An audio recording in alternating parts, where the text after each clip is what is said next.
Hello everyone. Welcome to the What If Anime YouTube channel. Today, we're diving into an exciting new story that will take your imagination to the next level. Let's get started. What if Kyuubi is sick and tired of how Naruto acts and changes in his DNA? Part 1. Why do things always have to go wrong when it comes to my life? Seriously, everything is screwed up. How, you may ask? Had things in one Naruto Uzumaki's life gone so wrong? Well, he was supposed to have a normal childhood, family, friends, etc. But he had no clue as to who his parents were, and the villagers seemed to have a major grudge on him, treating him like he had a plague of some sort. Not sure if pranks deserved that kind of reaction. He was supposed to go to the academy, make friends, and graduate. That was a must. Couldn't be Hokage without graduating. Instead, he only had a few real friends, and most, if not all, of his classmates thought he was an idiot. To top off that situation, when he graduated, it was on his third try. More like third and a half. And only because he was tricked by Mizuki-sensei into borrowing, not stealing, the forbidden scroll and managed to learn a Jounin level jutsu, and beat Mizuki-sensei with said jutsu. And he found out that apparently he was the vessel for the nine-tailed fox, Kyuubi, who apparently killed Irika-sensei's parents along with his and a whole lot of other kids' parents, leading the older generation to hate him. He was also supposed to, after graduating, get put on the same team as the love of his life and someone else tolerable, Shikamaru or Tsuji maybe, as well as give his first kiss to his love of his life. But instead, while yes, he got put on the same team as Sakura, he also got put on the same team as the prick Sasuke team and gave, unwillingly, stupid random guy knocking him from behind, his first kiss to said prick. I mean, shit, if that wasn't screwed up, I don't know what is. And of course, now his C-rank turned A-rank mission is going wrong. Well, the turned A-rank part could be counted as going wrong, not to Naruto. What was really wrong was that he, Naruto, was stuck with the team, Sasuke, in an icy trap made by the masked ninja. His nose told him it was Haku from the forest, gauging Saban, those needle weapon things, from what seems like all sides. Yes, it was really, truly wrong. He could see the needles speeding towards him, aiming to send him to his bloody, pointy, and surely pain-filled doom, when SAS team decided to play hero. What the hell? Why the heck did he do that? What the hell? He could have dealt with it on his own. Really? So again, why the fucking hell did he do that? When he voiced his thoughts, not quite as angry sounding as he'd hoped, but whatever, stupid Sasuke sprouted some lame-brained reply, I don't know. Liar! How in the hell would the so-called Rookie of the Year not know why he had jumped in front of a lethal attack? Wait, lethal? Crappity crap crapper. He's dying. Fuck, and now he's muttering something about killing someone for revenge, surprisingly not Haku, or something? He's got his priorities skewed if that's what he's thinking about when he's playing Pincushion. Fuck, what? Now he's playing Fountain. Frig, how the hell could he do that? How the hell could I let him do that? How the hell could Haku do that to the team? His anger shifted from Sasuke to himself until it settled on the masked mean hiding in those stupid mirrors of his mind flooding with rage. Naruto felt himself filled with a bubbling heat, fire pumping through his veins, making him feel stronger. Everything coming into sharp focus. It was actually starting to hurt. Ow, ow, ow, ow, ow. Stupid mist particles. No focus. Don't get distracted. Have to beat this guy so Sasuke can get some, maybe a lot, medical attention. Naruto could hear his heartbeat. Weirdly enough, it was slowing though. Damn it, that guy Kakashi-sensei's fighting needs to be dealt with too. Now how the hell am I supposed to go about this? Break these mirrors and punch this guy in the face. Then, while he's distracted, make a dozen or so clones, and get half to Kakashi and have the rest circle you too. It made sense, so didn't stop to question the weird voice he was hearing from the back of his head. Never mind the fact that he had a voice that was very obviously not his in his head. Shooting forwards toward where he felt the fake Hunter Nin was. Don't ask him how he felt it. He just did. He punched his way through it. Sadly enough, it was only the icy mirror. So he pivoted and followed where he knew Haku escaped to, slamming out a burst of energy to speed himself up. Apparently it was a big burst because he could hear it shatter the rest of the mirrors. Wait, isn't that bad luck? Fuck, he got in front of Haku. Shoving out some more energy to strengthen his blow, he plowed his fist into and through Haku's mask. As he sailed through the air, seemed like he was doing it in slow motion kind of. Naruto quickly made 15 clones, sending 8 to help Kakashi-sensei and having the rest surround him and the momentarily disoriented ninja. Knock him out and kill him quickly. I'm not killing him, whatever. Not sure if the strange, almost girlish voice meant Haku or the sword guy. He had a few of his 7 clones pin Haku down and mentally told his other clones to knock out. Only knock out, there and Kakashi's opponent. Getting to Haku, he couldn't help but ask why he did what he did. Haku ended up telling him about his old home, his family, and how Zabuza saved him. Well, I didn't ask for his life story, but maybe after we finish Gatsu, haha cake, they can come back with us to Konoha. Haku seemed to have noticed somehow that Zabuza was in trouble because he looked a little panicked and seemed to be preparing to break free. Knock him out already. I'm getting to it. Jeesh. Naruto tried not to think about the fact that he had a voice in his head telling him what to do, and he was doing it. Slugging Haku in the face and knocking him out, He got one of his clones to tie him up, just in case, and left with the rest of his clones to help Kakashi and protect Tazuna. Ouch. Naruto's eyes were seriously starting to sting like crazy, tearing up a little from it. His body was starting to achy and shaky too, so he picked up speed before his adrenaline rush. What else could it be? Left him and he started feeling his wounds from Haku again, before the fight was over. SAS team, you'd better be alright. I still owe you an ass kicking, you douchebag. The mist was clearing, allowing Naruto to see that only 2 of his clones were left with Kakashi. He looked a little tired but not life-threatening, and Zabuza was looking just about ready to keel over, but with way less wounds than Kakashi. Naruto used what mist was left to head around Zabuza, leaving 1 clone with Kakashi, 1 with Tazuna and Sakura. WTF? No friggin' injuries? And letting the rest dispel to get some chakra back. This also brought back some information. The clone he'd left with Haku and Sasuke had apparently, gently, moved both forms out of sight behind some equipment, and noticed that a horde of thugs were heading their way, led by a little greasy old guy with a cane and a broken arm. Send a clone back there, henge into Haku, and play dead, trusting the strange voice. And it was strange. It could just as easily be male as female, and was strangely husky. Naruto did just that, making some plans of his own from the voices. Kakashi said something about finishing this, and Naruto saw him start to collect crackling energy into his hand. Boy. Zabuza. What did you do if that cake guy wasn't paying you anymore, huh? Naruto half yelled. He would have yelled full out, but his throat was throbbing a little. Stupid brat. I wouldn't do anything. Killing the bridge builder won't be my job anymore. Kakashi wondered what Naruto was doing, first missing out at a perfect sneak attack. Or he could have just not thought about it, you couldn't tell with Naruto. And now starting a conversation, distracting him from finishing Zabuza off? Sure, it was a smart move sending the clones, but maybe that was the limit? Zabuza was wondering along the same lines. Naruto hid his grin. Not that hard to do actually. The throbbing in his throat had spread to encompass his mouth too. Hey, Kakashi-sensei. That would mean that we wouldn't have to fight this guy anymore, right? I guess why? From the sidelines, Sakura yelled, Naruto, you idiot. Why would that matter? Naruto didn't get to reply because the mocking voice of whom he believed to be Gatta came from the unfinished end of the bridge. A/N will be short version because he's annoying, but otherwise parallel to anime. Well, Kane, his smoke rough voice, the demon of the mist getting beaten up by a bunch of kids. Ha! Seems like you aren't worth what you're charging me, Gatu. I'm handling this, Zabuza growled out. By this point, Gatu had walked far enough in to see Haku, giving a mini rant about how he was stupid and evil for breaking his arm, and spat and kicked Haku in the side. Naruto had to concentrate to keep the clone from going poof, and then from having his clone jump up and kick him. Seeming to remember himself, he looked at Zabuza with an annoyingly superior look and said, well, you see, you're getting to be just too expensive, so I'm going to have you killed. This was supported with a couple of chuckles from the mob of thugs behind him. Kakashi blinked, then looked to Zabuza. Are you sticking to what you said? Zabuza glared at Gatu as he kicked Haku's dead. For he must be, or else he would have been at his side earlier or retaliating now. Form replying, yeah. But now I have something else I need to do. He glanced sideways at Naruto. You'll have to pay for what you did to Haku later, kid. For now, pass him a kunai. Naruto grinned and complied, saying I have nothing to pay for, adding you'll see when he got a glare from him. Zabuza shot forward, ripping through the thugs who got in the way of him and Gatu, ignoring spears and knives shoved into his body. When he finally got to Gatu, Naruto heard him say something about how in hell, while he would fit right in, Gatu wouldn't. Naruto shot forward, the weird voice muttering that if he killed the cake guy that close to the edge, he'd fall in and die, either from drowning or from his wounds. He managed to grab the large mist Nin before he fell, allowing his Haku clone to spell, and pulling the nearly unconscious Zabuza around the momentarily dumbstruck thugs to where his clone told him he put Haku and Sasuke. When Zabuza's eyes widened seeing an obviously unconscious but breathing Haku, Naruto grinned and said, see? Nothing to be sorry about. Zabuza just laughed when he got set down next to Haku in his and Sasuke's hidden position, allowing him to get some rest. Their happy little moment was shattered when the thugs came out of their stupor. What the hell? You just killed our meal ticket. Now we'll have to ransack the village. A chorus of yeah.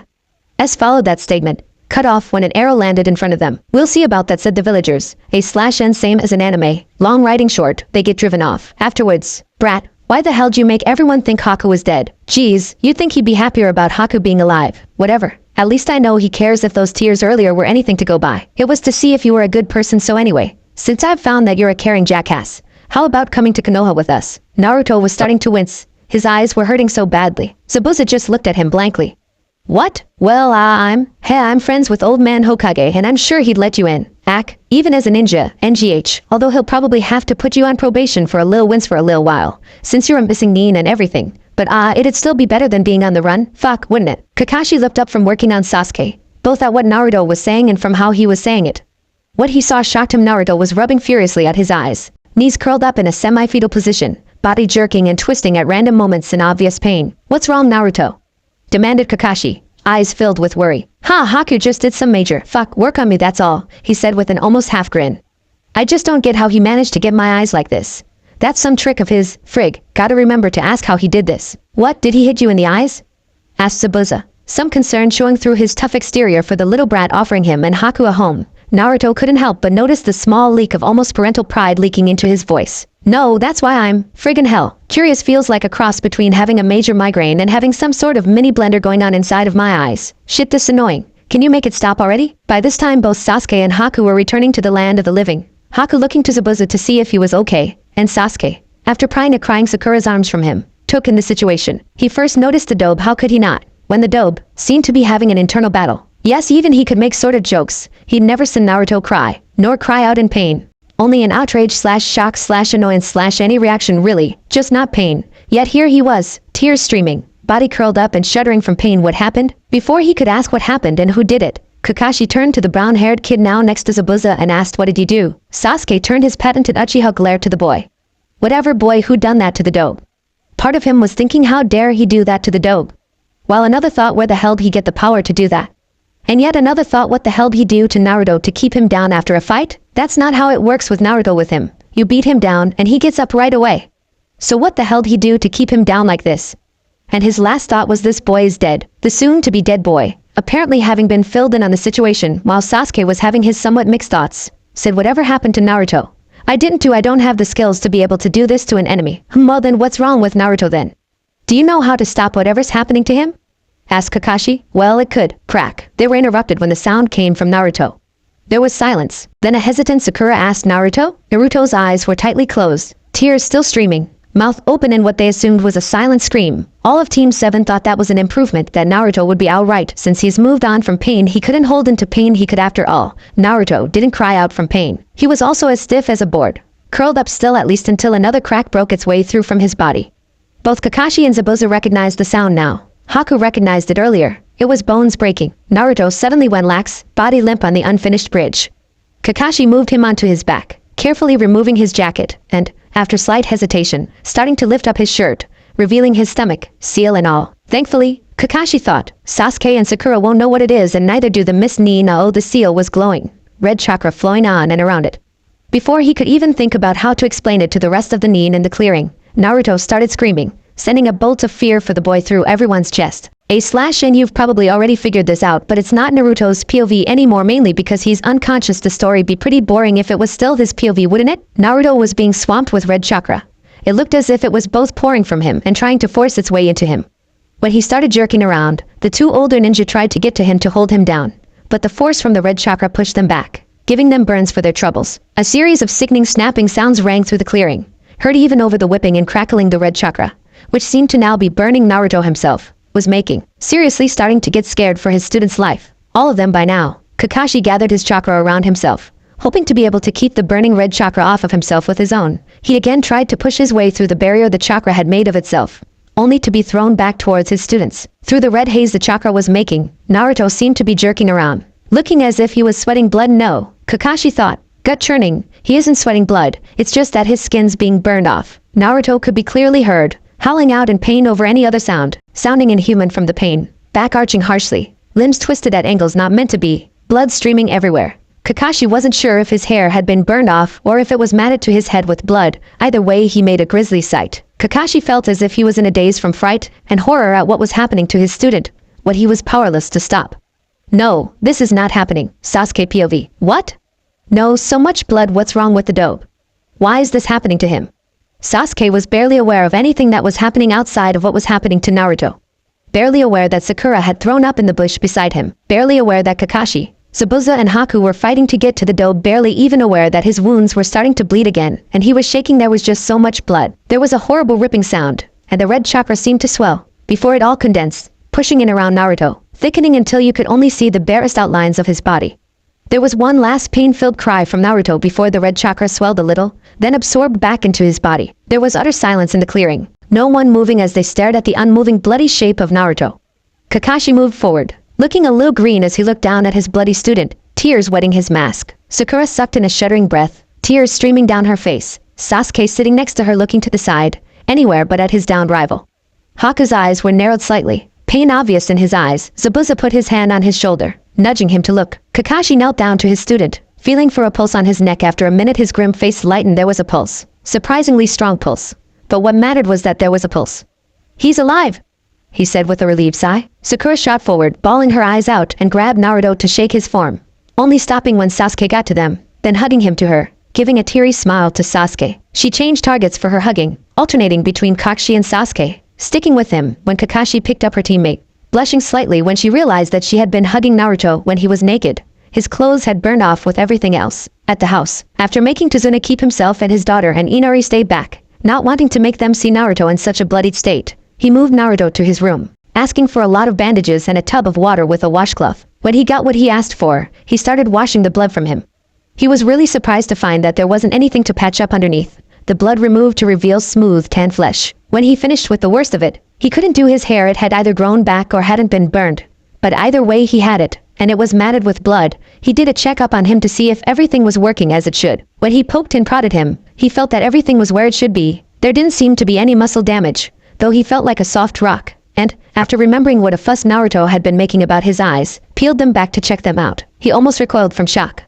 In the place of his usual expressive blue eyes there were violet eyes. Well, not entirely violet. Giving a second look, he took in more detail. The violet faded into Naruto's usual blue just around his pupil, which had become slitted, and around the edge of his iris. Still inside of it though, the violet went red, darkening around the very edge. Now that he had recovered from his shock, he actually found that it seemed to suit him a little better, giving him a more exotic look. It helped that it was actually mesmerizing the way it all blended together. He put his PJs on him and let everyone in the room, half enjoying the shock they had of seeing him without a scratch on him. Just what was happening to Naruto? He'd get his answers when he woke up, that's for sure. Naruto was in pain. Well, not exactly in pain, but the only other way to describe how he felt was that he was in ache. Like a mix between that healing bruise ache and the "I just trained my ass off" ache. But that just sounds strange, so he'd just say he was in pain. His limbs felt as if they were made of lead, or at least some sort of extremely heavy material, and he had an itch. This itch was on his nose, like many itches seemed to be, and it seemed to be there because his hair was touching it. Since when was his hair that long? It felt like his hair had been matted with something earlier when he was semi-conscious, like he was now. But either he had imagined it or someone washed it out. Maybe it just fell off. Oh well, back to the matter at hand. Well, not at hand, since he couldn't really move his arms. Well, it felt like he hadn't tried yet. Okay, 1, 2, 3. Ugh, nope, can't move. When he did find a way to scratch his nose, he'd have to rub at his eyes too. They were all tingly. Like, well, he didn't know what it was like. It wasn't bad, just different. It was like, well, he didn't know what it was like, but it was a sensation that felt like it should be rubbed at, like that stupid itch on his stupid nose. Maybe if he just, rolled over. Ugh, there, now I can rub my nose into the sheet. There, one crisis over with. Now if he could only do the same with his eyes, but the rub they needed couldn't be done with a sheet. The only time he'd felt the need to rub at his eyes like this was that time on the bridge. Naruto suddenly remembered all that had happened. The team being stupid, getting himself injured, that horrible rage that overcame him, the stinging, the aching in the voice, the weird male yet feminine or female yet masculine voice that had suggested, no more, like told him what to do, and he did it. Wait. The team. Where is he? Is he alright? Is he dead? He knew Sakura was alright, not one scrape, geez, but what about the team? And Kakashi-sensei? A new sense of purpose overcame him. Worry for his friends/teammates, pushing him to move despite the fact that he felt as movable as a mountain. Moving first one arm, then the other. Cracking open his eyes while pushing his legs underneath himself. Fully intending to go demand answers from the first person he saw. There was a haze of red over his vision, but it left as he pushed his hair out of his face. He paused for a moment when he noticed the surrealness of the room. Well, not the room per se, but just the way it looked. And even then it wasn't the way it looked, just the way it looked to him. Everything was in sharp focus, causing his eyes to hurt a little as he saw more detained in the chair across the room than he usually noticed. Hell, more than he wanted to notice, making the room tilt. Kakashi walked in as he flopped back onto the bed, rubbing a hand over his eyes. Kakashi paused just inside of the doorway at the sound, chuckling softly when he recognized the groans as Naruto doing something that didn't agree with his body. Naruto opened his eyes and frowned when he saw Kakashi, and normally that isn't how he would respond to seeing him. Seeing as how he was majorly worried about him a few seconds earlier. He was splotchy, or at least the spots dancing in front of his eyes make him look as if he was covered in marks, some red, some whitish. A few glowing black. He rubbed at his still tingling eyes a moment, hoping to make the spots go away. Looking again, he noticed they didn't. Focusing on Kakashi as he made his way to him, carrying a bowl of soup, his frown deepened. The spots weren't dancing around as they were supposed to. They were staying on the same points on him. Great. Another thing that's going wrong when it comes to me. He sighed and rubbed at his eyes some more. Kakashi taking note of it, eyes lingering on the slight changes to his usual look. How had that happened? Was it a result of? How are you feeling, Naruto? Are your eyes okay? Seem to be bothering you. Yeah, I'm feeling alright, was a little dizzy earlier. But now I'm just seeing weird spots. H&N, how so? Kakashi asked, somewhat distractedly, lost in his thoughts about what had happened. You know how those weird spots usually dance around your vision, cutting off stuff? Naruto said in between gulps of soup. Yeah, well, these spots aren't dancing. They're sticking to you in the same spots. Even as you move. It's annoying the hell out of me. I can still see clearly, but it looks kinda like someone sprayed you with some splotches of glowish stuff. Naruto continued, still rubbing at his eyes. Really? Yeah, Naruto replied, getting a little annoyed at Kakashi's lack of interest of something that was clearly bugging him. And he was the one to bring up the subject of his eyes in the first place. Seeing a particularly bright red spot on Kakashi's shoulder, he jabbed at it, adding some chakra to add more force. Spots like here. Kakashi jumped up with a moan, panting slightly as he really looked at him. Small shudders running down his spine from what Naruto had just done. It hadn't hurt, it felt amazing actually. And he poked one of those spots he's seeing. Yes, he was listening, just thinking of something else. What did you just do, Naruto? Tell me right now exactly what you did, demanded Kakashi. Naruto, a little confused about the reaction he'd gotten from giving the poke, and a little worried from his sensei's expression, said I just poked you on one of the spots. I added a little chakra so it hurt a little more than a normal poke, but really, it's your own fault. Why the hell'd you ask me if I was okay if you weren't going to pay attention? Oh. And how's Sasuke? How are you? What happened? And Naruto, who started off looking to the side, a serious and focused Kakashi, was a little unnerving. Okay, had remembered again that he had been knocked out, and therefore had no idea what had happened, and had crawled his way towards Kakashi-sensei, at least until his hand had slipped on the covers on the bed, making him overbalance onto the floor. Naruto saw Kakashi give his version of a smile, turning into that upside-down U, and a thoughtful look. Why the hell does he have to think about whether or not he and Sasuke are alright? Either you are or aren't, thought Naruto with a frown, righting himself and climbing back onto the bed. I think. Naruto gave him a look that clearly said, hurry up. You have a bloodline. What the hell? Stop trying to distract me. You must be okay if you can be like this. But what about Sasuke? He was playing pincushion last time I saw him. And what about Haku and Zabuza? Are they here? Are they coming to Konoha with us? Kakashi just sighed. I'm okay. Sasuke's okay. You can see him in a minute. You can also see Haku and Zabuza in a minute, and ask them yourselves. And I wasn't trying to distract you. I really do think you have a bloodline trait. And how'd you figure that? Naruto demanded, interrupting him. Sai, how about I just show you? And with that he grabbed Naruto's arm and pulled him across the room to stand in front of a mirror. Naruto thought, why didn't I notice that before? Naruto was dumbstruck. Why hadn't he noticed it before? Oh wait, he had noticed that red haze over his vision. It wasn't really over his vision, it was on his head. His hair was still blonde somewhat. It was blonde at the roots anyway. His usually blonde locks darkened into a deep red at the tips. The very tips, he noticed, darkened so much it looked like black, leaving about 1.5 inches of blonde at his scalp.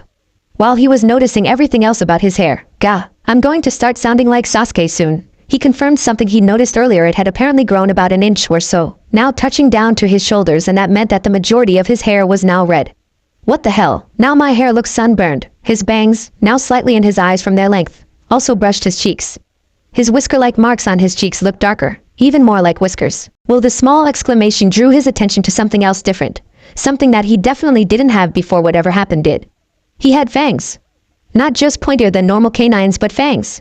They didn't hang over his lip like some old vampire movie or anything, but they were still seriously long and sharp. Reaching up a hand to check them out. Please be fake, please be fake, please be fake. He accidentally cut his thumb and index finger on the tip. They were really real. Damn it. He looked down his body to see if anything else was different. Anything else was changed and unfamiliar. His body was maybe a little harder with muscle. Now that he thought about it, he felt more refreshed and flexible than he ever did. A little buffer. And maybe he was a little taller. Maybe taller than the team. Ha! That's going to bug him. If the way his PJs were a little too short. Nothing too different. He brought his eyes back up to the mirror to check out his hair again when he caught sight of something that froze him his eyes. And I was thinking of ending it there, but I figured no, it wouldn't be the best idea. His eyes had to be the biggest change. Well, aside from his hair. And he didn't know what to think about it. They were purple. Purple and slitted like a cat's eyes, but purple. Freaked out, Naruto grabbed the sides of the mirror, the hopefully defective mirror, and brought it as close to his face as he could, just hoping that, no, his eyes weren't purple. He was simply seeing it wrong. His eyes were simply a different shade. Yeah, that's right. A different shade of blue that they usually were. But no, his eyes weren't fooling him. They were still purple, but wait, wasn't that blue around the iris? Or was he just seeing what he wanted to see? No, it really was blue. Only a little bit of blue, but it was there. Yeah. Not entirely different. He quickly checked the rest of the iris for any more familiarity, but only noticed one other thing different. The edge of his iris was a ring of red, bleeding into the purple like the blue was. It was a glowing kind of red, reminding him of cooling embers in a fire. And so basically, from outside in, it's red, fading into purple, fading into blue that's around his newly slit pupil. Great. All in all, he was normal looking until you looked at his head. Frig. It wasn't as if he particularly disliked purple, it's just different. He had conflicting feelings about it being the color his bloodline made his eyes. On one hand, he had some sort of a bloodline, but it could also be some belated genes/DNA thing kicking in late. On another hand, even if it was some belated genes/DNA thingy, purple eyes were distracting in a fight. But at the same time, how friggin' scary is purple? Nothing scary is purple. Flowers are purple. Not scary. Eggplant is purple. Only scary to little kids. Barney's purple. And while he's a dinosaur, he's about as scary as a butterfly. Heck, some butterflies are purple. And on yet another hand, Naruto couldn't help but check to make sure he only had two. Having a bloodline would probably make people in the village stop giving him such cold looks, wouldn't it? But then again, did he really want people giving him weird looks? Well, at this point, he really didn't have a choice in the matter. He could dye his hair back to blonde, but the dyes they used stunk and he didn't want to have to repeatedly do it. And would dye really work? Naruto was yanked from his thoughts, literally, when Sakura barged into the room, Sasuke behind her, and flung her arms around his neck. Before he could really comprehend the fact that his crush was hugging him, she backed off and smacked him across the head. Well tried to. He managed to duck from her swing in time. She seemed slower somehow. He couldn't dodge her yelling though. Naruto, you idiot! Why are you out of bed? You should be resting. She shoved back onto the bed. You're risking your health just to look in the mirror? You just don't think Abu Sakura suddenly cut herself off. She had seen his hair before. She had been the one to wash out the blood from his hair when Kakashi didn't. But not his eyes. Two thoughts occurred to her at that moment. So pretty, and is that a bloodline trait? And then she went off into a daze, thinking of all the things that it might mean, hardly noticing the heat flooding her stomach while she stared at his eyes. Sasuke, wondering what got Sakura to shut up, he couldn't even get her to do that, moved around her, noticing the dobe's new hair like he did not every time he came into the room, and almost immediately noticing his eyes. They weren't his usual blue, but purple, but still managed to send the feathery not fluttery. Uchiha's don't flutter at / to anything, feeling in his chest. Vaguely thinking a bloodline maybe? But not a bloodline better than his, for sure. He met the dobe's questioning gaze, immediately feeling the feathery feeling in his chest melt to form a familiar heat in his stomach. What the? Kakashi smiled as he saw his pink and raven-haired students blush, his slight suspicion after that poke confirmed, smothering a giggle as it tried to bubble past his lips. As two of his students questioned his third about what had happened to him, and his third questioned back just as much, he couldn't help but think, well, he isn't known as Konoha's most surprising ninja for nothing. I wonder how he's going to work it to his advantage. I could think of a few good uses, but not in combat. Zabuza and Haku made their way into the room after Naruto was filled in on what happened, and heard what he had to say about what happened. Kakashi was amused to see that apparently Naruto's eyes had the same effect on the two nin as on his students and himself. He was curious to see if it worked on everybody or just those who knew him for a while. You mean you don't remember practically blowing up? Exclaimed Sakura in a shock-filled voice. Nope, although from the way you described it, I can't say I'm sorry about it. Last thing I remember is Zabuza giving me a weird look when I said that they should come to Konoha with us. By the way, will you? Zabuza had nearly forgotten about it. He mentioned it to Haku. But aside from saying that it seemed okay, they hadn't really come to a conclusion. Although, seeing Naruto conscious and like this, he had a good idea about what he wanted to do. Meeting Haku's eyes, he saw the same answer in them. Sure kid, we'll go to Konoha with you. Naruto's eyes lit up, giving a fox-like grin and shouted yeah. Kakashi gave his version of a smile, and Sakura just shook her head with a smile, and a small blush, at her teammates' antics. Sasuke just rolled his eyes, huffing and turning away, to hide his tiny blush. Kakashi suspected. Just then Inari barged into the room, apparently alerted to Naruto's consciousness by his yell, and launched himself at Naruto's form still sitting on the bed from when Sakura barged in. Naruto did a lot of boasting about how he was alright, and how nothing could keep him down to Inari's anxious questions. Are you sure? You were carried and all bloodied up and everything, PSH, as if that could keep me down. I'm alright now, believe it. I'm serious.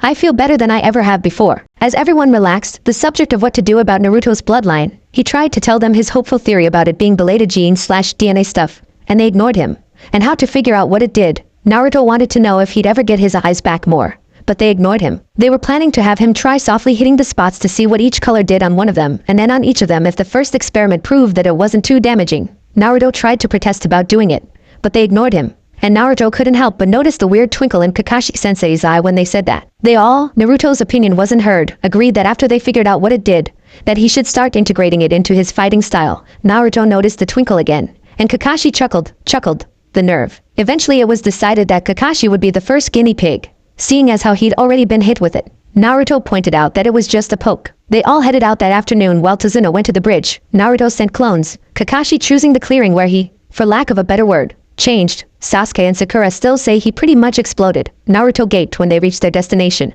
It was a mess tree branch scattered round the clearing, some of the greenery looking a little charred, and close to the left of the clearing was a giant crater, the earth seeming to have been blown away from the center, which was the most scorched spot. Some parts even glassy from the heat. A/N for those who don't know earth, when heated to extreme temperatures, makes glass. Sasuke and Sakura didn't help his shock by saying, both in their own ways, told you so, you exploded, so there. Kakashi moved to a less damaged area of the clearing, motioning Naruto to face him. Now then. You said earlier that you're seeing three main colors, red, black and white, right? Yeah, although now that I'm looking carefully, the white's more like a really bright red. Kind of like how the fires in a blacksmith's work area's fires will go almost white when they get really hot. But otherwise, yeah, it's pretty much white, so what? Do I just poke you in a red spot, see what that does, then do the same for white and black? Pretty much. Let's start. I'll tell you what each felt like after you've done each. For now, let's go in the order you just said. Let's start with red, with no chakra, then with chakra. Try out different ways to hit the spot, like harder, softer, whatever. Naruto, feeling a little unsure of himself, poked him the same red splotch he had earlier, watching as a little blush make its way above his mask. Are you okay, sensei? You're getting a little red. Kakashi just nodded for him to continue. Naruto then tried hitting him hard then soft on that same spot. He noticed that all the spots were getting a little brighter, well, the black darker, and next tried brushing it, both hard and soft. Kakashi continued to get redder, shifting a little. Naruto was thinking that apparently whatever his bloodline did, it was uncomfortable. He tried a number of things, including poking him repeatedly. He heard a sort of laughter from their audience, dragging his nails against the area, even attacking the area surrounding the red area. After he couldn't think of anything else to do, he told Kakashi that he was moving on to using his chakra. He tried everything he did prior at least twice, using less or more chakra, being sure to tell Kakashi, and trying to get his chakra to soften or harden the hit. When he was done, Kakashi was panting slightly, and he was very obviously red in the face. Are you okay, sensei? Do you need a break or something? Kakashi just waved him off, panting slightly and muttering a later when he was questioned what the number of touches were doing.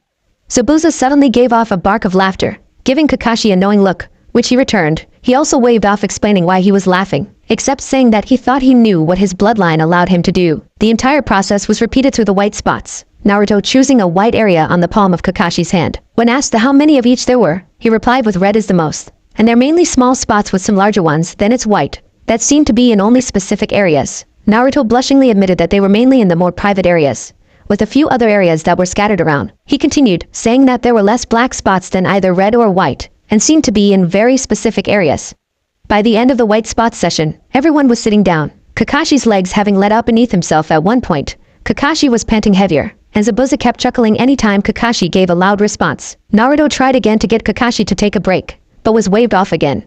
Haku, Sakura, and Sasuke were shocked. Haku was starting to suspect what the bloodline was doing, but couldn't get his mind around it. How could that possibly be a bloodline? I'm happy with mine, just fine thanks. Sakura was amazed. Naruto, through his new bloodline, had brought their sensei to his knees. How did he do that? And how did she not read up on anything like this before? The only thing even remotely like this is the Byakugan, and Eno Hyuga was blonde. Things just didn't match up. Maybe a new bloodline? But how'd he do it? Maybe what he was saying earlier was true. Maybe there once was a bloodline like this a couple hundred years ago, and Naruto picked it up in his DNA. Maybe it's just been dormant this whole time, but that still doesn't explain the lack of information on it. All bloodlines in the village are recorded. Sasuke was feeling a little torn. He was a little amazed at what Naruto's bloodline was capable of, but all the same, Sharingan was still better. Sure, Naruto had managed to bring Kakashi to his knees, but in a fight, it wasn't likely that the opponent was just going to stand there and let you poke them repeatedly. For some reason, he also felt a little jealous. No, not of Naruto. He just said Sharingan was better, but of Kakashi. He didn't look in pain at all. Another reason why Sharingan was better, but he seemed to be enjoying it. It was very obvious that whatever Naruto's bloodline let him do wasn't terribly dangerous. So why didn't Naruto try testing out on someone else? Since it didn't seem like it did anything bad, he'd be fine helping his teammate test out his abilities. While they were at it, Naruto could also help him out with his own bloodline, maybe even letting him copy his clone jutsu in exchange for one of his fire jutsu. It was an even trade. Help with your bloodline for help with mine. A jutsu of yours for one of mine. Yeah, and Kakashi could let someone else know what the hell Naruto's bloodline did. I bet I could help Naruto's bloodline training more than he could. Sasuke ignored the fact that he'd probably be learning about his own bloodline from Kakashi. While all of these thoughts were darting around his friends' heads, Naruto was trying to get Kakashi to take a break. Look, there's only so much poking a person can take, and you seem to be at your limit. Just take a break already. Sigh Naruto, you only have one other spot color to go through. I'll take a break when we're done, and I'll know if you hold back, so let's continue already. Naruto just shook his head in frustration, picking out a glowing black spot to be his next poking victim. After saying fine, but I never hold back, believe it. Naruto attacked the spot with vigor, starting off as they had previously, without chakra. Kakashi noticed the difference between this kind of spot as he had noticed the difference between the other two. Where the white had been an amplified version of the red, the black seemed to be a reverse reaction of the both of them. He felt the effects of the previous poking slipping away, even quicker when Naruto added chakra. A particularly hard chakra-filled touch felt like someone had flicked a switch to off inside of him, and he stopped Naruto suddenly, when the following poke made his insides lurch. Ha! I told you needed a break. Bunu, you didn't listen. So next Naruto, I just figured out what the black marks were. It's like your way to reverse what the other two do. Oh. And the white spots are pretty much enhanced versions of the red spots. Well, that's good to know, but what the hell does it do? How am I supposed to figure out a way to use it if I don't know what I'm aiming to do? Kakashi admitted privately that he had a point.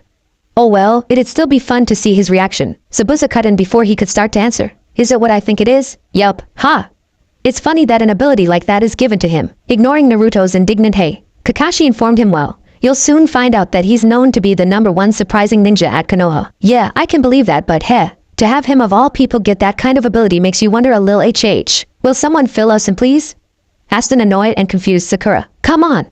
Tell what my bloodline does already. Kakashi smiled. Well, Naruto leaned forward, eyes focused solely on Kakashi. You know the spots you say you can see? Yeah, Naruto was so focused on Kakashi he only vaguely felt Sasuke aiming his death glare at Kakashi. He assumed it was because he was making them wait. Sasuke's thoughts. I know Kakashi's going to say what his bloodline is, but does Naruto have to focus on him like that? HN, why didn't I volunteer to be the guinea pig? Well, allow you to see. Yeah, other people's. Yeah? They're what?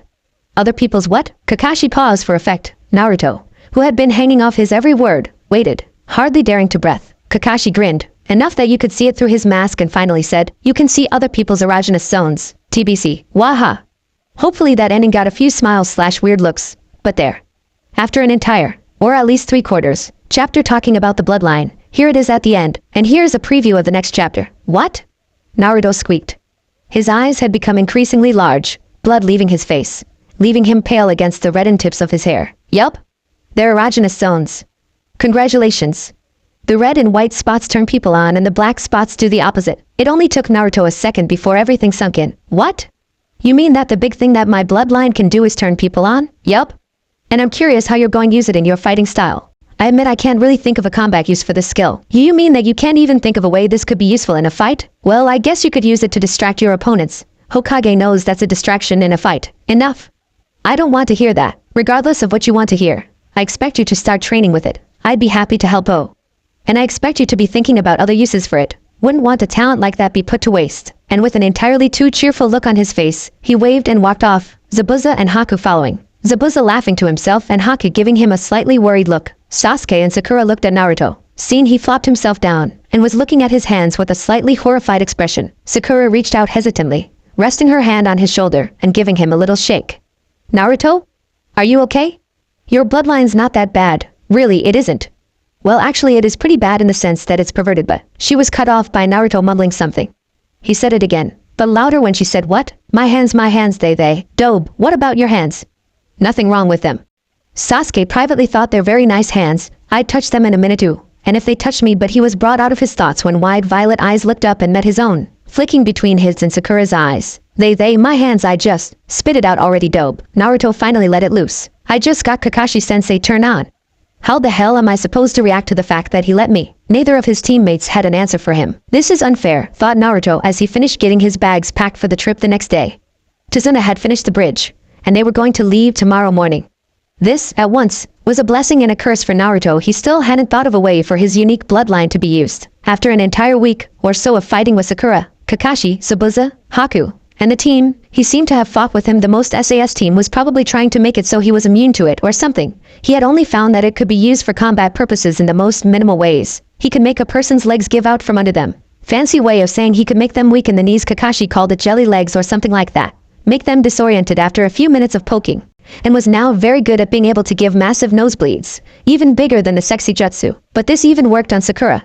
no matter where he poked a person, except for the black spots. It was just a matter of how much chakra and what way in the spot white was easiest though. Haku had helped him a lot with his aim, even though it seemed to have gotten better by itself, or maybe it was just from the bloodline thing, and how to integrate his bloodline into his fighting style. It might have been because Haku's style depended mainly on being able to hit an opponent in a certain spot to be able to do major damage with his Senbon. But Naruto could now use it, it being his bloodline, easily in fighting hell. He now didn't even need to see the spots. It was like he could feel them and know how much of an effect they would have, how much chakra would be needed to make the full effect, and how to mold his chakra, sharp, smooth, fuzzy, etc., to get an even better effect. This feel almost felt like sight, or sound, almost a mixture of the two, but it also seemed like it added something else he didn't know what, but it certainly helped him become adept at instant nosebleeds. The good part about leaving the next day was that, as Kakashi-sensei had told him, he wouldn't be able to work on his bloodline much. Why? And Naruto saw that as being given a break, it would also mean that he'd be able to figure out how the hell he could really use his bloodline as a ninja. Kakashi had told him about his worries about what the council and the village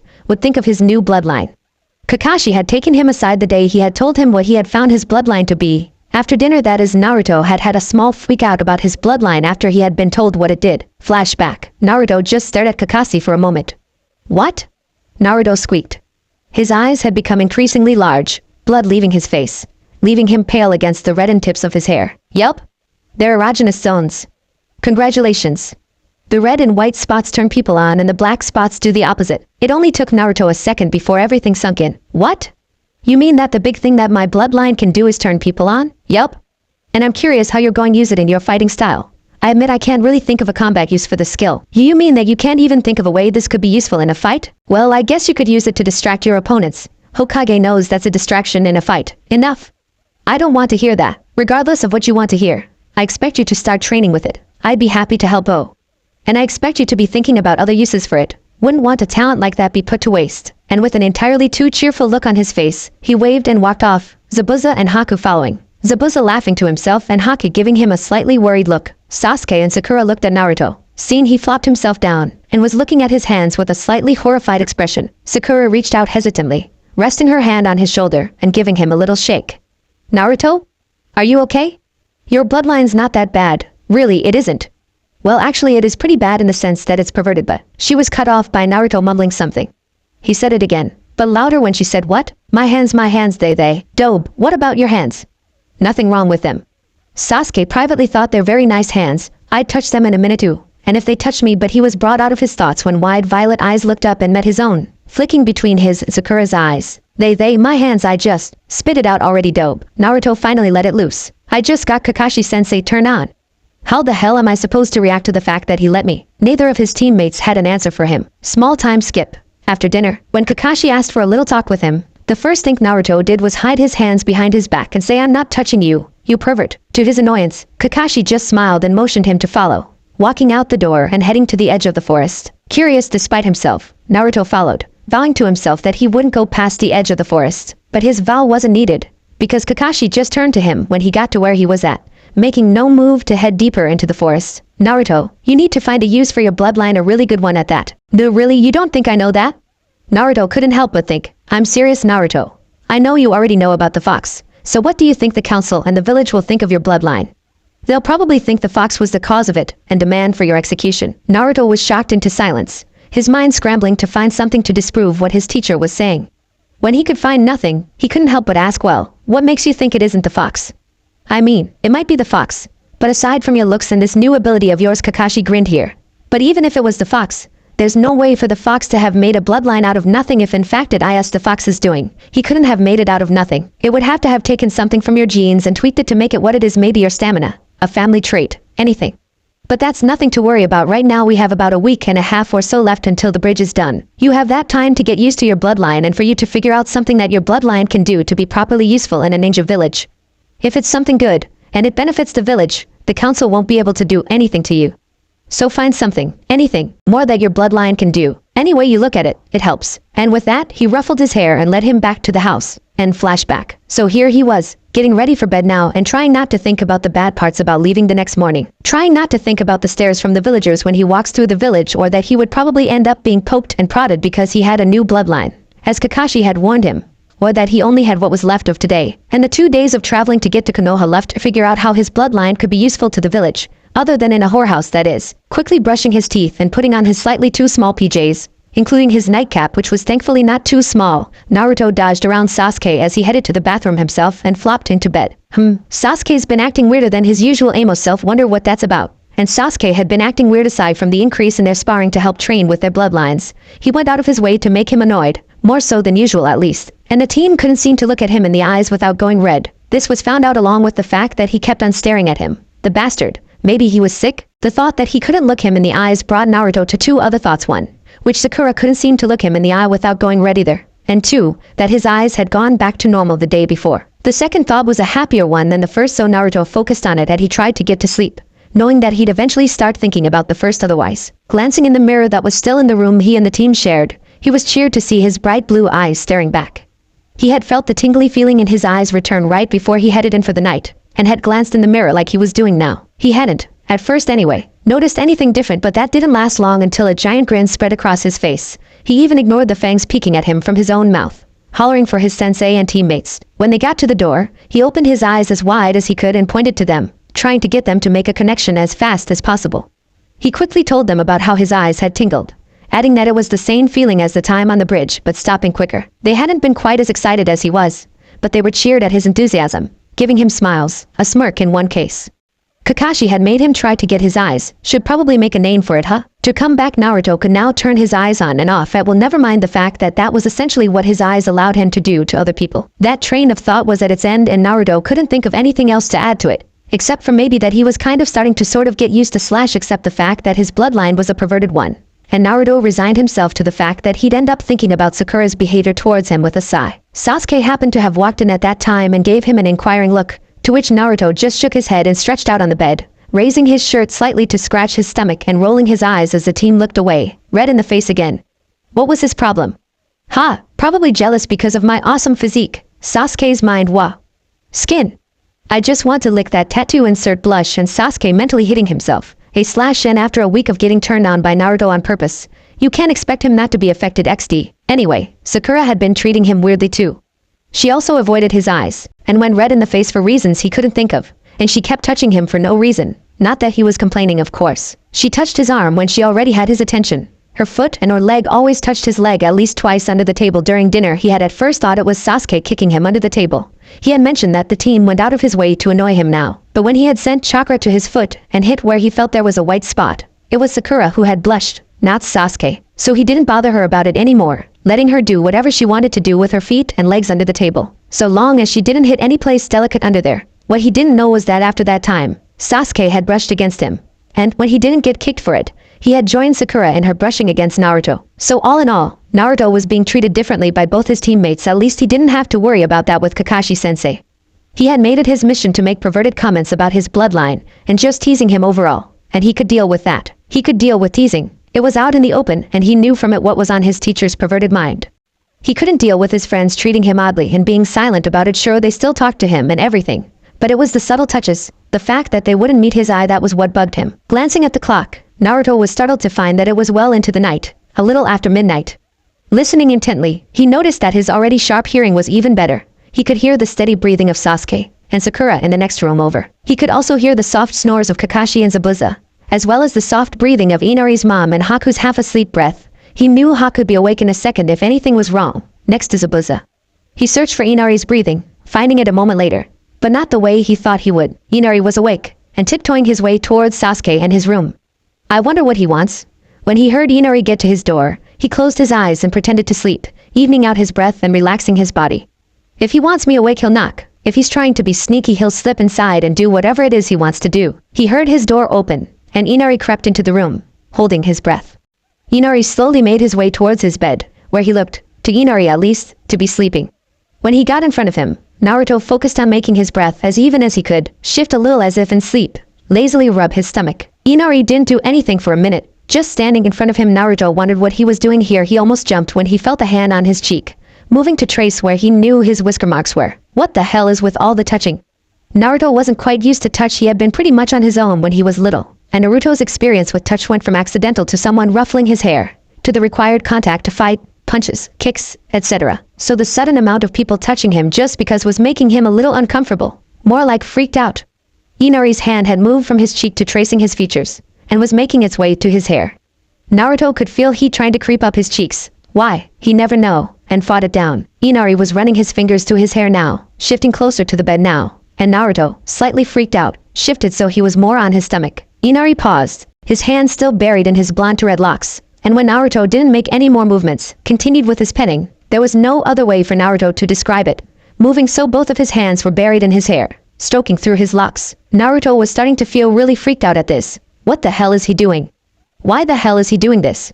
What the hell? And when Inari gave a slight pull on his hair, Naruto pretended to start waking up, shifting a little and scrunching up his eyes. Inari grabbed his hands back with a gasp, and froze. Naruto rubbed at his eyes a little as he rolled onto his back, adding to his little act, giving Inari some time to think up an excuse for being there. He was freaked out by what he did, but he didn't dislike the little guy. When he propped himself on an elbow and sleepily looked at Inari, giving a groggy what, he mentally applauded his performance. When Inari started stuttering something, Naruto focused on him, but remembered to blink sleepily a few times, and saw he was in his own PJs. Looking down with a blush on his face, Naruto admitted that if he had been doing what Inari had been doing, he blushed too, fiddling with his hands. Inari seemed to have come up with an excuse by the look on his face. I had a nightmare and I was wondering Naruto thought that this way of speaking reminded him of someone from his class, but who was it again? Oh well, unimportant right now. Inari seemed to be having an issue with getting out what he was wondering, so Naruto gave an encouraging yes? But Inari just flushed a deeper shade of red. At least I thought it was encouraging before Naruto could think of anything else to say. Inari seemed to calm himself down somewhat. Still looking down and looking embarrassed, Inari muttered, well, I was hoping I could maybe spend the night. Naruto stared for a minute, uncomprehending. He wants to sleep with me? Inari, embarrassed by Naruto's blank stare, quickly looked away in embarrassment, and started slowly shuffling away, muttering a well if you don't want to. Naruto was a little alarmed. He didn't want Inari to think he was snubbing him, he just oh shoot. He's leaving. Frig, what to do? Don't want to hurt his feelings so. Sure, the small word was out before he could think about it. Inari stopped. Naruto froze. Inari started turning back around. Naruto was still frozen, his half smile in place, still propped up by his elbow. Inari had a small smile on his face as he made his way back to Naruto, and Naruto was so relieved that he kept Inari from feeling bad. He made space on the bed and pulled back the covers for Inari without a thought. As Inara settled by his side and said goodnight, he replied with his own and settled onto his back to try to get some sleep, closing his eyes. It was only then that he remembered the strange behavior from Inari. Shoot! The nightmare was just an excuse. Why the hell did I say yes? He probably would have been relieved that he got away, but he could have gotten away with only the bit about the nightmare. Why asked to stay the night then? Now that he thought about it, he remembered that Inari had also been acting strange. Well, he didn't know what his usual habits were, but Inari seemed to want to stick to him like glue. When it was his turn to guard Tazuna, couldn't see what from though, Inari went with him. When he was in the house, Inari stayed with him. Inari seemed to want to be wherever Naruto was, blushing at praise, and when Naruto grinned at him, or even laughed with him. Great. More weird behavior, at least he doesn't blush as much as the team and Sakura. Naruto noticed Inari was still awake, pretending to be asleep, but still awake. Figuring that he was just uncomfortable with the fact he was sleeping next to him, Naruto pretended to fall asleep to make him more comfortable. Well, he did seem to relax. He relaxed enough to move himself under his arm, set his head on his shoulder, and drape his arm across his front. Naruto sighed a little when he felt him fall asleep, and resigned himself to Inari's weird behavior.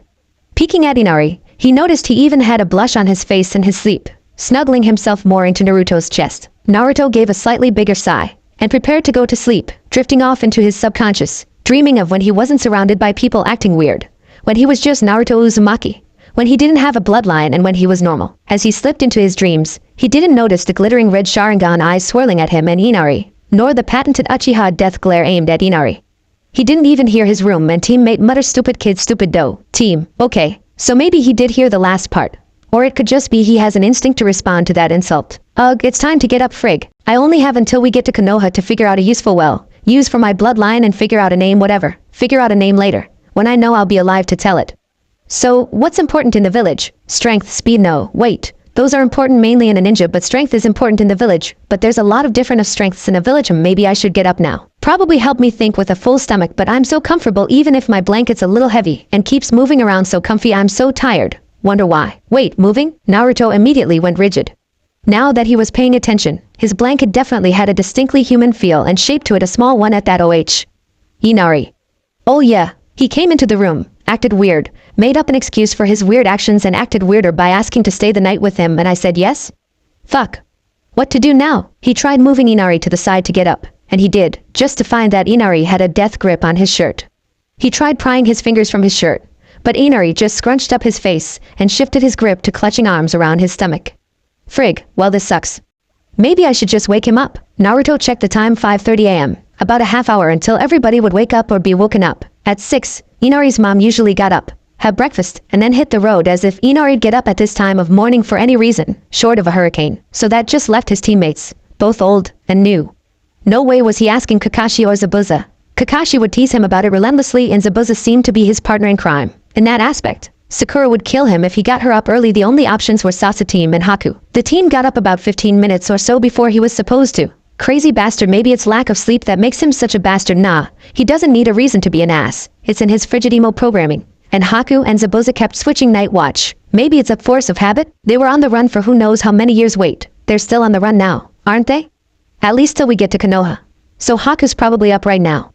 Of the two, he'd prefer Haku to Sasuke, seeing as how the team would probably turn this into some messed up case about how he couldn't even defeat a kid or something. As he listened for where Haku was, however, he found he was on the roof on the opposite side of the house, and if he called out to him, loud enough for him to hear him, anyway, he'd probably end up waking everyone up. That meant Sakura, who'd kill him while yelling about beauty sleep or something. Kakashi and Zabuza, wow, they'd get such a laugh. And Inari's mom and Tazuna. Naruto figured they'd be torn between laughter and concern as to why their son/grandson was in bed with a ninja, so he was stuck with trying to get the emo across the room to help him get untangled.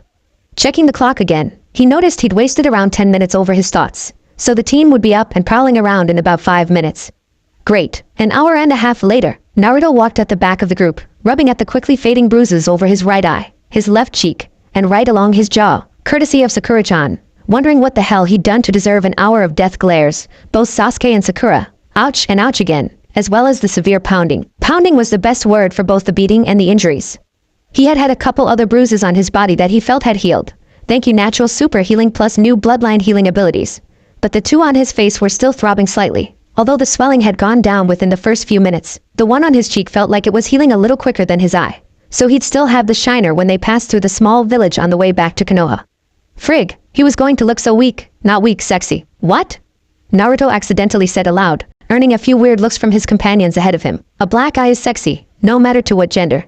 It attracts females because it makes you look tough, and guys are interested because it's the mark of a fight. So long as you don't say it's from the pink-haired girl, everyone, due to your injuries, will just think you're tough. It's perfect. Why the hell would I be interested in attracting guys? And what would it matter if any of the girls there think I'm attractive? I'm only going to maybe see them if when I'm going to a mission. Also, a lot of black eyes are really ugly, and I have blue eyes. Naruto avoided thinking about how he also had purpley bluish reddish eyes. He also avoided thinking about how he was just thinking about what his eye color was to annoy the voice. I know you know what I'm talking about. Darn. Well, what if I'm interested in their attention? I like guys. Aha. So the weird girl/guy voice is a girl now that I think on it. The voice was more feminine that time, and I'm also interested in girls. So, regardless of whether or not you're going to see them again soon, that black eye is staying, and it'll stay the right color to be sexy. Don't worry, it'll be healed before we get to Konoha. Damn, that voice was definitely more masculine. Maybe I have more than one voice in my head? No. You only have lil ol me stuck in this head of yours, at least there's plenty of room. Naruto could distinctly hear the grin in the voice, and decided not to rise to the bait. Aw, good boy. You're learning restraint. Here's a cookie. An image of a cookie popped into his head before he could stop it. Frig. He couldn't stop himself from thinking stupid fuzzball. There was a moment of silence. Naruto thought that was a little odd. He would have expected at least a little laugh from the voice. Never mind the fact that he was expecting things from the voice in his head, and pay no attention to the fact that he was having a conversation with it. It took him a minute to realize that the voice was shocked. What did you call me? Fuzzball? Naruto's inner thoughts, is fuzzball some major insult to the voices in people's heads? Why? Because I don't have anything else to call you and you sound fuzzy. Like if a cat could talk, kind of fuzzy. He felt the sensation like the voice sighed in relief. Or was it annoyance? Well, that HY. I do not sound like a cat. Well, that's good. I haven't had too many experiences with cats that were good. Damn, they have sharp claws. Stupid cat. I most certainly am not a cat. You brat, think of something a little more canine. And before you get it into your head that I'm one of those stupid mutts, I'm not a dog either. So what? You're an animal? Geez. I have a talking animal in my head. So what are you, if you're an animal? A hyena? No. I'm not a hyena. So are you What about a wolf? Didn't I just say I'm not a dog? Well, I figure that wolves wouldn't want to be mistaken for dogs. You know, the whole wild wolf versus mild mutt kind of thing, and you aren't saying no, I am not a wolf either. Geez, you brat, can't you think of another animal? Here's a hint: I'm much more dignified than those mongrels that you mentioned earlier. Think refined, sleek, elegant, intellectual. That kind of thing. But I am not a stinking dog, nor a stupid cat, or a retarded hyena, or a friggin' wolf. Well, great. Now he had to figure out what the voice in his head was, as well as some use for the bloodline. Ah, fuck. Naruto checked the time: 11:45. 4.5 hours arguing with a voice in his head.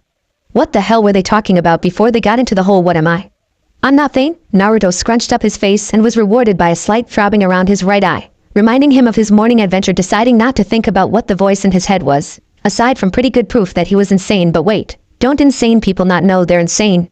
So, did that make him not insane? But just that thought alone made him insane, didn't it? Whatever. Nor about what his bloodline could be used for. How the hell could that be useful? The answer would probably be obvious as soon as he figured it out. It's like asking an only child what boobs were for. They wouldn't know without any sibling and would have probably not have gotten the talk. A/n think about it. It makes sense. It does. Sorry for bad examples, I'm just tired, but it does make sense. To avoid having a panic attack on the road, something occurred to Naruto just then. Did I ever actually mention the voice to everyone else? Should I? Nah, I don't need them worrying about my mental health right now. I'll mention it later. Naruto sighed to himself as he remembered his embarrassment this morning. He managed to wake the team up. Naruto conveniently forgot about shadow clones and threw a chair at him instead, and got him to help him out. Of course, Sasuke had to put his 2 cents in. What? Couldn't you handle a little kid yourself? Dope bastard. They almost had Inari off, with Sasuke giving Inari his death glare. Naruto thought it seemed particularly wrathful, but it was probably because Naruto woke him up a few minutes earlier than he would have, because of him, when Inari bit him. No, not Naruto, Sasuke. He bit Sasuke, hard. A/n picture that in your head x3 hee. Naruto, looking back on it, thought that it probably wasn't the best idea, for keeping his health and or life, to start laughing at Sasuke as he started quietly swearing. He thought that maybe Sakura wouldn't have woken up if he hadn't started laughing either. But oh no, it wasn't his laughing that woke her up. He had enough sense not to laugh loudly. It was all Sasuke. Sasuke pried his hand from Inari's mouth. Naruto, ha ha. Hee. Ho ho ho. Redirected his death glare to Naruto. Naruto, hee hee hee ha ha ha, oh shoot, and tackled him. That ended up with them rolling off the opposite side of the bed. Naruto losing his shirt to Inari. He'd moved his grip back to the front of his t-shirt at some point after the bite, and had clung on, despite Naruto's rolling, and continuing rolling, with each trying to get the upper hand. They stopped rolling but still grappled with each other, trying to get the upper hand. Sasuke managed to flip Naruto onto his stomach and twisted his arm behind his back. The bastard even had the nerve to lean over him and whisper, "Had enough, doobie?" In my ear. Naruto remembered everything as it happened. Reliving it, Naruto had shifted himself to his knees, so he could get them under himself, and pushed himself to all fours, wrenching his arm from behind his back.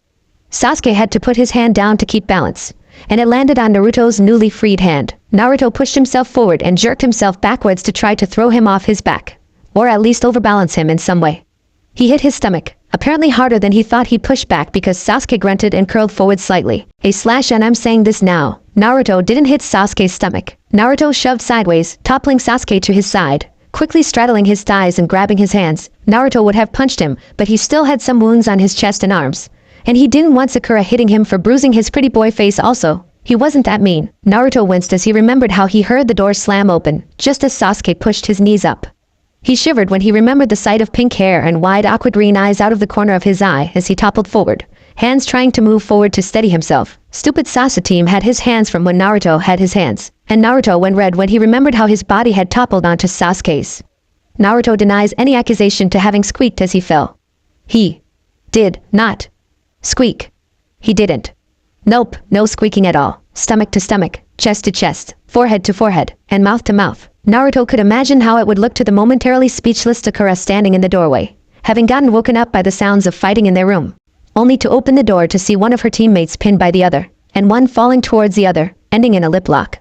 He could understand that she could and would be angry. He hoped that Sasuke could understand his own situation, and just let him go so Naruto could run far, far away from the probably, most likely, seething Sakura. Right now, but no, Sasuke just sat there, lay there, whatever.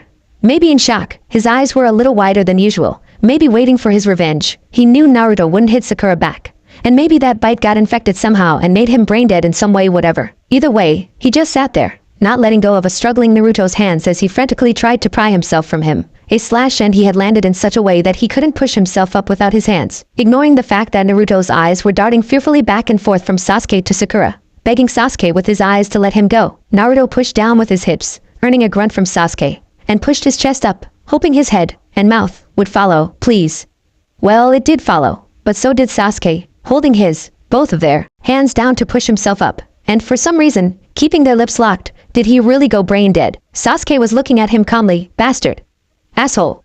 Lego. You overly calm maniac. And Naruto couldn't help but call him as he saw him. Bastard. Only to regret it a moment later when he saw Sasuke's eyes widen a little, and widened his own eyes as he registered the fact that just rubbed their lips together. Naruto's mind, oh crap. Oh crap. Oh crap. It got a little fuzzy after that. He could remember Sakura screeching at him, Inari waking up and yelling at her for yelling. Job, kid. That makes sense. Sakura launching herself at Naruto and beating the hell out of him. Oh, and everyone else in the house waking up to see what the hell the racket was. That all led to him being glared and laughed at, all during breakfast and for the next hour or so of the walk. Maybe there's a little Uchiha in Sakura. I thought that only they could do the Uchiha death glare. Naruto was pulled from his thoughts when Kakashi said, "Why don't we stop for lunch?" "Don't do it. I'm not going to do anything." "Don't say it then." "What?" "Come on." Sakura probably hates me now, thanks to him. Besides, only he and I saw it. I'm saying it. But you told everyone what happened since he was being all broody and quiet, so I just don't yell it out. Fine, whatever. As everyone starting taking out their lunch, courtesy of Inari's mom, Naruto said, just loud enough for everyone to hear if they were listening. I thought Sasuke already had a bite. Sasuke froze, and clenched his hands, one of which had a red mark on it. The two Jonin's eyes widened, Sakura gaped, and Naruto couldn't help the grin creeping its way across his face, regardless of the slight twinge it brought him. Dope. Naruto's grin got a little wider. Yeez? What did you just say? Oh, nothing. Just making an observation. Sasuke's eye twitched. An eye twitch of doom. Naruto got ready for what he knew was going to happen. Kakashi and Zabuza started laughing, and Sasuke pounced. Naruto started running like hell, the sound of laughter and Kakashi calling out not to go too far following him. And of course the sound of Sasuke following. Time skip. They were about a half hour or so from the small village that they had to pass through to get to Konoha. They were going to stay the night at a small inn, and Naruto figured that they'd get to Konoha at around noon the next day. Naruto rubbed at the newly darkened bruise along his jaw. Sasuke had managed to get a hit on him. Not a particularly hard hit, but since he managed to hit his bruise, it hurt a hell of a lot more than it would have. Wow. I feel like I forgot to do something really important. I wonder what it could be. Shoot. I haven't thought about a use for my bloodline at all. Frig. And I only have until tomorrow afternoon. Shoot. What was I thinking this morning? Strength. Yeah. Strength is important in a village. And I thought there's different kinds of strength in the village. Okay, a start. Now, where to go from there? What kinds of strength are there? Naruto vaguely realized that they had reached the entrance to the village, but he was too immersed in his thoughts to pay that much attention to it. Okay, there's strength in numbers in a village, like how if there's a bigger village, there's more ninjas and fighters, but I'm already a ninja, so that can't be too important when using my bloodline. If I wasn't a ninja, then I guess I could have said that I could become one, but I am a ninja, so gotta find something else. Wait, what's this weird feeling? Naruto looked around and noticed that, as they walked past houses and shops, their group was receiving weird looks. Naruto tried looking at the people in their group as if he was an outsider. Naruto spotted the problem. They had two people with masks on, one of them with a giant sword strapped to his back. They also had one guy who looked prettier than a girl, or a girl who looked like a hot guy, a girl with pink hair, and a brooding emo guy. Naruto assumed that the girls here were as deluded as the ones in Konoha and thought that the team was good looking. No wonder they were gaining weird looks. Oh yeah, they also had him, a guy with red-tipped hair, but that's not too odd, is it? Naruto looked up when he felt a hand on his shoulder. It was Kakashi. We're going to the inn to put our things away and then go grab dinner afterwards. After that, you can do whatever you want, but remember that we're leaving for Konoha in the morning. I figured that you weren't listening earlier when we were talking. Hey, Kakashi-sensei, why are we staying the night here? We'd be able to reach Konoha by morning if we continued on. Yes, but we aren't in a rush. Also, I figured that you'd appreciate getting more time to think of a use for your bloodline in the village. You have been thinking on it, haven't you? Sure I have. I just haven't thought of anything yet. Shoot. I can't tell him that I haven't thought about it. Like, at all today, damn it. I have to figure out something soon. Well, so long as you're thinking on it, I've been able to think of a few things you could do with your ability. Naruto brightened. Yes. I'm saved, but not anything you could do for the village. Naruto's sweat dropped. Of course, the pervert would think of things like that. But have you thought of anything to try to expand on? Some place to start? Well, I figure that it has to at least help out a strength in the village, if not make a strength of its own. So you're trying to find something it could help out with. What about as a ninja? Well, you said it yourself. It's not too great in fighting, like the Sharingan or Haku's bloodline. And it's not good at all in scouting like that Baigan or whatever it's called that Hinata's family has, so if there's a way for it to be used to complement some strength or another in the village, then the council shouldn't be able to say anything. Right? You mean the Byakugan. And you have the right thought about it. Kakashi was silent for a moment. Try thinking about other ways that those other bloodlines can be used, and you might be able to figure something out. Oh, we're here. As Kakashi went to get them rooms, Naruto tried thinking of other things that Byakugan and Sharingan could be used for. Well, the Sharingan can copy movements and jutsu, so I guess that's another use for it, but what would that be classified as? And I guess if someone who has Byakugan can read lips, they could probably spy, as well as read open documents from afar, regardless of lip-reading abilities from information. I guess gathering jutsu could be considered gathering information too. Is there any way for my bloodline to be used for gathering information? It couldn't be used in finding jutsu, unless someone has a habit of explaining jutsu when they're horny. Insert sweat drop, and it's generally close range, so it couldn't be used like the Byakugan. Maybe I should write all the different types of strengths down, then figure out if it works. Kakashi had gotten them their rooms, so Naruto headed up with everyone and put his stuff down, rummaging through his bag for a pad of paper and a pen. And no idea if they have either of those in the anime/manga, or if they just have scrolls and ink, so please, just deal with my ignorance. And brought them with him when they went out for dinner. Naruto was disappointed that they weren't going out for ramen. Naruto's thoughts, well, haven't had it in forever. I'm going through withdrawals, but grilled pork was good too. If his friends and teammates noticed that he was unusually quiet, they didn't bother him about it. Aside from giving him worried looks, Sakura and Sasuke had stopped their glaring when they noticed that he hadn't said practically anything for the whole trip. Naruto focused on thinking of as many different types of strength as possible, regardless of whether or not he thought that he couldn't use it for his bloodline. He would think of that later. Strength in the village is strength in numbers/size, strength like intelligence, strength in fighting, strength in the community, strength in economy, strength in medicine and healing is a strength. What else? Strength in military/defense, strength in morality. Maybe religion and technological strength is important too. You'd think that there would be more kinds of strengths in a village. Naruto finished and, after a quick bye and an explanation as to where he was going, and looking around the village, he set out, paper and pen in hand. I should probably write down what I have so far, maybe leave space for notes, or something. Wow, Sakura would be proud. Let's see, strengths, military/defense, against other nations, fighting ability, numbers/size, economy, community, morality, religious, medicine/healing, organizational/government, technological, intelligence. Well, that looks about right. Okay, first thing, military/defense. Well, I can make over 100 shadow clones, and that can help in military and defense. But that doesn't have anything to do with my bloodline, but maybe it'll help my case if they know that I can do that. But then again, it's a forbidden jutsu, and I'm not supposed to know about it, and I'm just not going to mention it. Next on the list, fighting. Ability. My bloodline only helps out my fighting minimally. I can sense where everyone is because I can feel where their spots are.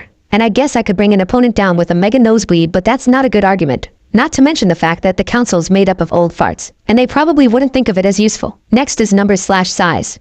That brings me back to shadow clones. Economy is after that. Don't think that this special ability of mine is going to affect the economy at all. Unless I get caged and they put me on public display. Come one, come all.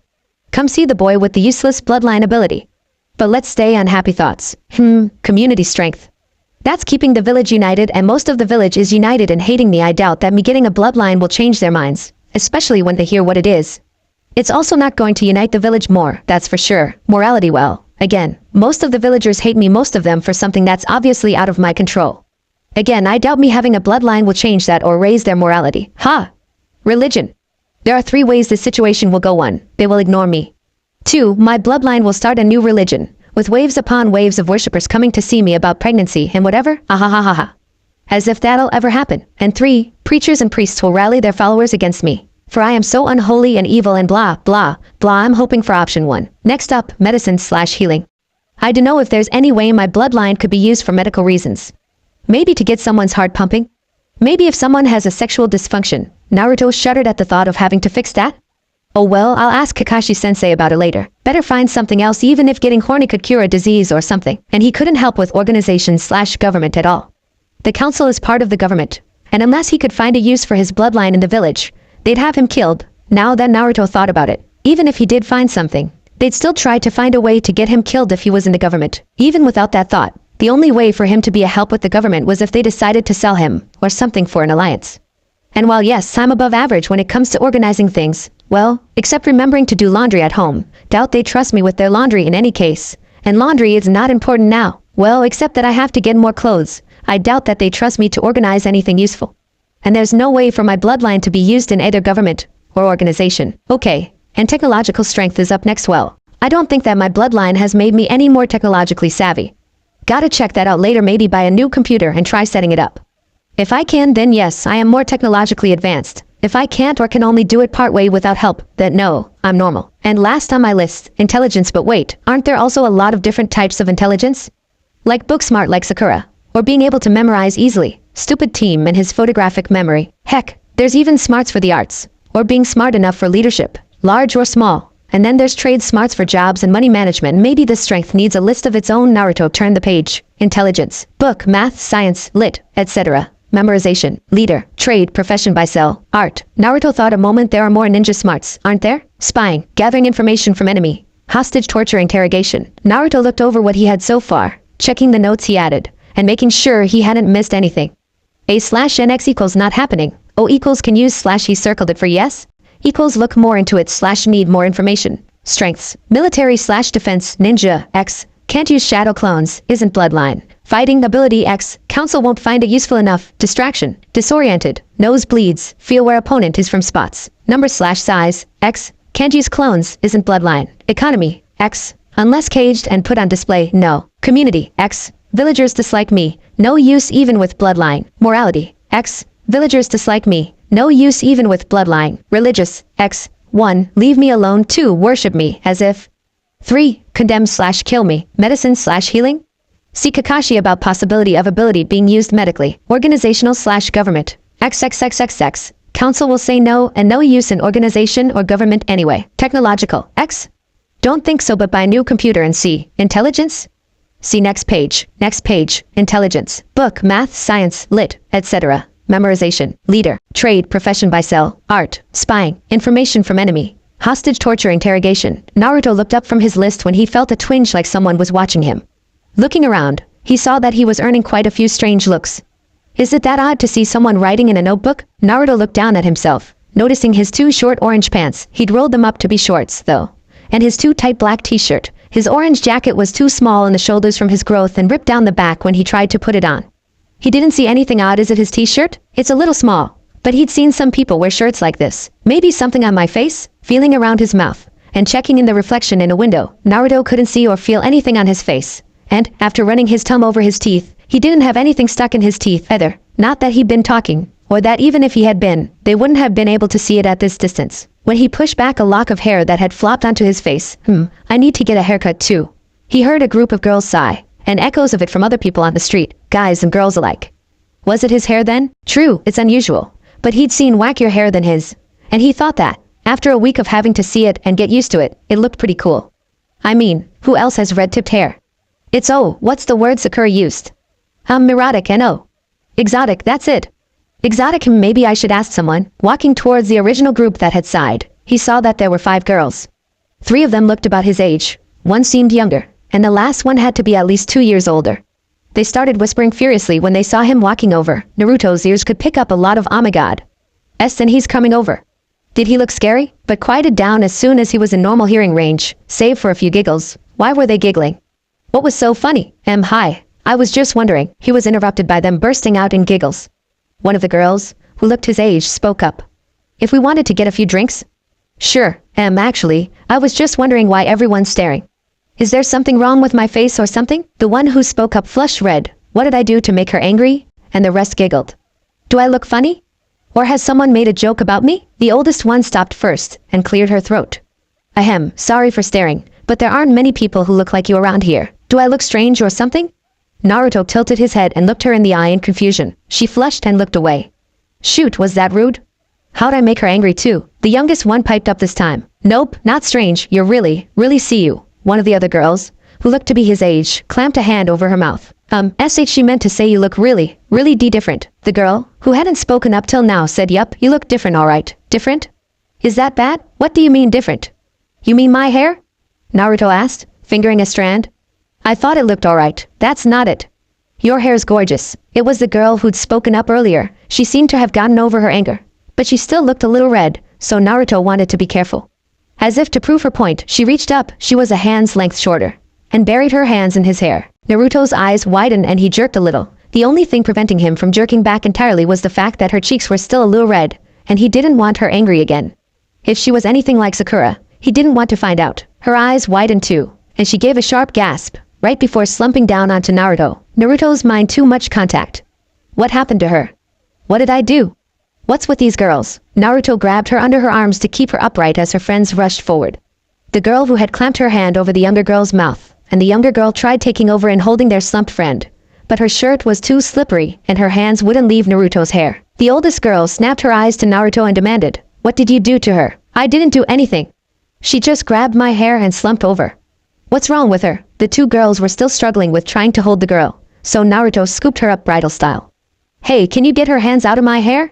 Maybe that's what did it, though I don't know why. The two, who had been trying to hold the girl up, moved from trying to take their friend from Naruto to trying to get their friend's hands to stop clutching his hair. Naruto stooped down to accommodate them. By now, most people on the street were looking at the spectacle they were making. Their fingers got around hers to pull them from his hair. When they paused. "Why'd you pause?" The oldest girl was still glaring at Naruto, but stopped for the moment to see what her friends were doing. And just to make things clearer, the oldest girl and younger girl are still going to be referred as such or variations until further notice. As for the three that are Naruto's age, 1 is the one who fainted, 2 is the one who put her hand over the youngest one's mouth, and 3 is the last girl who said yeah, you're different currently. 1 is in Naruto's arms, youngest, and 2 are trying to get one's hands out of Naruto's hair, and 3 and oldest are glaring, but oldest is seeing why young and 2 are pausing. On with story. Wow, this chapter is long, 10 PGS so far, and quick. Sorry for the lateness. Youngest and 2 didn't answer. Oldest and 3 went to check what their friends were doing, moving to grab their 3 friends' hands from his hair. They paused, hands in his hair. Guys, can you just, not keep your hands in my hair?" Naruto was feeling a little uncomfortable. He just come over to them to see why the hell everyone was giving him such strange looks and stares, and they start giggling. Next thing he knows, one decides to grab his hair and go limp, then he has the rest getting angry at him, and now they're grabbing his hair too. What was with them? Konoha girls didn't do this, that's for sure. The girl he dubbed 1 gave a start in his arms. Naruto winced as it pulled his hair, and turned a starry gaze up to him. "Naruto, huh?" And threw her arms round his neck and squealed loudly. Ouch. That must have been some signal to the rest of them because they all squealed too, double and triple ouch, and glomped him. Naruto strained to stay upright, which was pretty hard with 5 people clinging to him all at once. Well, at least they aren't yanking at my hair anymore. Naruto couldn't hold them up anymore. Well, they were wiggling and squealing, and flopped down, trying not to squish any of his passengers. Naruto wriggled out from under them, got a few steps away, turned to them. They were looking for him by then. Where'd he go? Looking as sorry as possible. Really don't want this many possible Sakuras angry at me. And said, "I'm really sorry about whatever just happened. Sorry for bothering you, and bye." Then, he got the hell out of there. What is wrong with them? Later, a few blocks away from where Naruto left the girls. Haha, I don't think they have followed me. What was wrong with them? Whatever, just hope no one else is like that. Naruto checked his list again, and decided to check a couple of them out. Going into a bookstore, he grabbed a science book off the shelf. Opening it, it only took him a minute to realize that he didn't get science any more than he usually did. He flipped through the book, seeing if he could remember anything that he read. Nope, he landed on the part of the book that went through reproduction. Naruto just flipped through it, scanning it briefly and moving on to the next page. Hee, what are you laughing, Abu? Oh shit, Naruto could remember everything from that section. Geez, does that mean I can remember everything about sex? Before, during, and after? Oh well, I guess I can add that to my notes in any case, even though it is so unfair. Naruto actually felt tears in his eyes. Naruto moved around the bookstore for anything else that popped out at him, but left when he found an entire section filled with orange books like the ones Kakashi-sensei read. It's so sad that such a pure color used on such pervy stuff. Wandering around, he saw a shop person struggling with a crate and helped him out. Unfortunately, he ripped his shirt, in both the front and back. How the hell that happened? People around him were giving him the same look those girls had been giving him before they went crazy. Looking around quickly, he spotted a clothes shop nearby and darted inside. It looked a little expensive, and he only wanted a couple of plain black t-shirts for when he got back to. Grabbing one that looked to be his size, he went to the lady at the register to buy it. She had a weird gleam in her eye, and Naruto backed up a little. He had learned to be wary of eye gleams, but she whipped around the counter and had his bicep in a death grip before he could even think to blink. Why, hello sir. Why don't you look around our shop, We have a wide selection of shirts to choose from. But I just need a plain black t-shirt. That's all. This is the cheapest thing here, anyway. Oh, don't worry about that. She snapped her finders a second later. There's a special discount for you. You're the 32nd customer today. And you can tell everyone where you got the shirts. We can sell you some nice pants to go with them, too.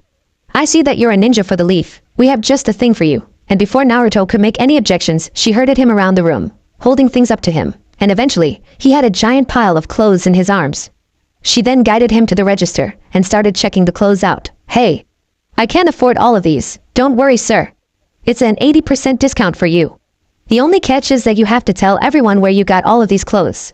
Just tell them it's from expensive ninja and everyday wear. /n still tired. Please forgive the weirdo name. And that's it. Now then, with all of the discounts, it comes up to $15.75. And here's some, complimentary boxers. Naruto paid her, eyes wide as she handed him one of the t-shirts to put on, shoving the boxers. Whoa. Silk, into the bag with the rest. She handed him his receipt and he headed out, bags in hand, only vaguely noticing the stares he was receiving on his way out, and completely oblivious to the flashes from the register woman taking pictures. He snapped out of it enough to quickly run back to the inn to drop off his things, Zabuza giving him a weird look, then he headed out again, this time stopping in at a small art gala. He noticed on his way around town that no matter how quiet or sneaky he was, everyone noticed him. There were a lot of pieces, but only a few really stood out to him, though some of them ones he didn't even like. When he checked their prices, his jaw dropped. All of them were 6+ figures save for one. The only one that wasn't, was, in his opinion, the best. It was fairly dark in color, but it had so many splashes of color running across it. It was really mesmerizing, and he started noticing that the splashes of color sometimes made things. A glowing pair of yellow eyes there, and those weren't multicolored speckles, those were tiny detailed birds. He checked the price and found it was in his range. Only a little more than $100. He figured, why not? Naruto bought it. He made another trip back to the inn to drop the wrap painting off, and then he checked his list. Intelligence, book, math, science, lit. X, not any smarter, except for now knowing way more about reproduction than I want to know. Memorization, X, it's selective. I remember everything that I don't want to know about reproduction. Leader, X, I don't know if I can lead, but the council will let me, in any case. Trade, profession buy sell. Oh, got a really good deal on clothes. 10 shirts and 11 pants for $15.75. 5 pairs of silk boxers as a bonus. At expensive ninja and everyday wear. Art, XO. I think some are cool and pointed out the ones that were worth the most without looking at price. Not too crazy for the art though. Spying, X. Everyone kept noticing me, no matter what. Information from enemy. Hostage torture interrogation? Can't check. Naruto wandered down a street for a while, wondering how he could check the last thing on his list. Maybe he could ask old man Hokage. Before he could think of anything else, he was tackled from behind. He, thankfully, stayed on his feet though. Before he could react, he felt a hand comb through his hair and heard something terrifying. A giggle. A very familiar giggle. H. It's them. Sure enough, he heard answering giggles from behind him, and in front of him, and on either side of him. Oh God, I'm surrounded. It was one who was currently clinging to his arm, and youngest moved to his right to take his other arm captive. Hey, Mimi, you didn't have to be so rough. You could have hurt Fox-chan. Fox-chan? Who? Rain Wani-chan. /n I think Wani-chan is like sister, and Oni-chan would be like brother. He's okay. He's a ninja. Ninja are trained to bear even the worst pain. Right, Fox-kun? The newly dubbed Nini, previously known as One, asked. I'm Fox-chan? Wait, Fox-kun? Yeah. And Fox-kun is tough. Youngest said, hanging off his arm. Oldest, now known as Rain, just sighed, then looked Naruto over. That's not the point, Misa, Mimi. So youngest is Misa? Oldest is Rain, and one's Mimi whatever. I gotta get out of here before they go crazy again. Hey, could you just let go of my arms? Please? Two decided to speak up at this. What? So you can run away from us again? It took us all this time to catch up to you. Yeah. We had a hell of a time trying to catch up to you. Why are you following me? I don't even know you. Naruto was freaking out at this point, struggling to get his arms free without hurting Misa and Mimi. They went silent for a moment, then Rain spoke up. Right, you don't know our names. Well, I'm Rain, oldest. The one holding your right arm is Misa, youngest. Left is Mimi, 1, and pointing to the shorter of the two left. And she's Rake, 3, and she's Shiroika, but Shiro for short, 2. There, you know us now. Now, how about introducing yourself, Fox-chan? Asked Rake with a wink. Why is she winking? Does she have something in her eye? Shoot, they won't leave me alone, will they? Maybe if I give my name, they'll relax their hold and I'll be able to slip away? Hee hee, I don't think that'll happen. I think you're stuck with these lovely ladies for the evening. Naruto almost groaned aloud. The voice was a little more knowledgeable about these kinds of things than he was. But since it's a voice in my head, does that mean I have knowledge that I myself don't know about? Does that mean I know more about things than I'm letting on to myself? So it was most likely right. Well, my name's Naruto. Naruto what? Should I tell them my real last name? What if they start stalking me? No, calm down, Naruto. After tomorrow, you'll never see them again, Naruto Uzumaki. Something was bugging Naruto as he walked around with the 5 girls holding him against his will. Hey, why'd you all go crazy when you were yanking on my hair earlier? And calling me Fox-chan. 2, I'm sorry. Shiro mumbled something too low for him to hear. Pardon? Your hair is just really soft, it just shocked us. Yeah. What hair products do you use? Your hair feels like puppy fur. Rake exclaimed, reaching up and combing her fingers through his hair. Super silky. Oh, and for your other question, you just look fox-like, Naruto-chan. Misa piped up. Shush. Stop bugging Naruto-kun about his soft and silky hair. I think out of the lot of them, I like Rain the most. She's still crazy. But at least she doesn't go overboard now. If only they would loosen their hold on me. Oh, hey, fuzzball? Yeah? Are you a fox? Ding ding ding. We have a winner. It was them who helped, wasn't it? Yeah, figures that the village pariah would have the most hated animal of the village as a voice in his head. I guess they aren't so bad, but I'm still going to escape them. No matter what. Bah. What do those villagers know anyway? Why won't they leave me alone? It's 1015 already. Since they found him, the 5 girls had stuck to him like Velcro. A punch to his shoulder brought him out of his thoughts. Not that he was really in them. Nero Fox-chan is ignoring us. So mean. Mimi won. Stop hitting Naruto-kun. Rain-chan, oldest. Like I said before, he's a ninja. He can deal with a little pain, although maybe I should kiss it better. Misa, youngest, gasped, and the rest erupted in giggles. Rake, 3, grinned. Well, it's true that ninjas are trained against pain. But are they trained against pleasure? Ha! I doubt that the toughest ninja alive could keep their sense against that. Laughed Shiro, too. That began an argument between the girls, each girl adding her own comments to the mix. What they had said got Naruto to thinking ninja are trained to bear even the worst pain. But are they trained against pleasure? I doubt that the toughest ninja alive could keep their sense against that. Their words whirled around his head. What if that might just work? Gotta find Kakashi-sensei. With a new sense of purpose, Naruto dodged out from their group, shouting a quick bye and a nice to meet ciao behind him as he took to the rooftops, making his way to the inn. Only one thought on his mind. I think I might have just found my use. What the? Opening my eyes, I came to consciousness, or was it really consciousness? I didn't get knocked out. I didn't fall asleep, I was just not there, and now I am, but where am I? Sitting up, Naruto was confused to see that he was in a sewer. Damp, yellowish cracked walls, rusty, or was it moldy? Pipes ran along on some bits of the walls and all along the ceiling, steady drips coming from some joints, creating the only sound Naruto could hear other than his own breathing. It's so quiet, used to having some other sounds around him, whether it's people far off or near, wildlife, a stream somewhere, or even the sound of the wind rustling through the leaves. It was unsettling to only be able to hear himself and the echoing drips of water around him. How did I get here? And where is everyone? Naruto could see that he was in one hallway, a tunnel, and straining to look ahead, he could see that there was a fork in the hallway/tunnel. A wetness seeping into his shirt and pants brought Naruto's attention to something else. He was sitting in a puddle. In a sewer. In a rusty, old sewer that looked as if it had been around for a long while. You. That's nasty. Scrambling to his feet, Naruto attempted to wring out his shirt and pants. Who knows what's been sent down here? I'll deal with it later. His disgust put aside for the moment. In a secluded box at the far ends of his mind, Naruto tried to think about what had happened to have put himself into this position. What did I do? Get shoved into the toilet? Nah, I'm not that clumsy, and I wouldn't be able to fit either. Besides, there isn't anywhere I would have been I'd know flush from, anyway. Which was true since, aside from some cracks in the walls, there wasn't any hole or anything that sewage would come in from. Maybe I'm in a waterway. That's gross. I'm drinking water that came from here? Yuck. Or maybe this is the place where rainwater and stuff comes before it gets clean, but there isn't any current. So where's the water coming from? Where is it leaving? Did all this water come from the drips? Geez, great. If I can't find my way out, it'll be a slow death. A very, very slow death. But how did I get here? I feel like I know how I got here. But I can't get anything solid. Maybe I can find something that'll jog my memory? Looking behind him, all he could see was darkness. How does this place get lit? There's no lights that I can see. Figuring that action was better than waiting for death. And a long wait for one. At that, Naruto headed down the lit hallway. What? Nice-ish lit hallway/tunnel thing versus dark creepy hallway where I'm going to probably trip and fall on something pointy. Which would you have chosen? Stopping when he reached the fork. If it has 3 ways, does it still count as a fork? Creepy tunnel A, B, or C?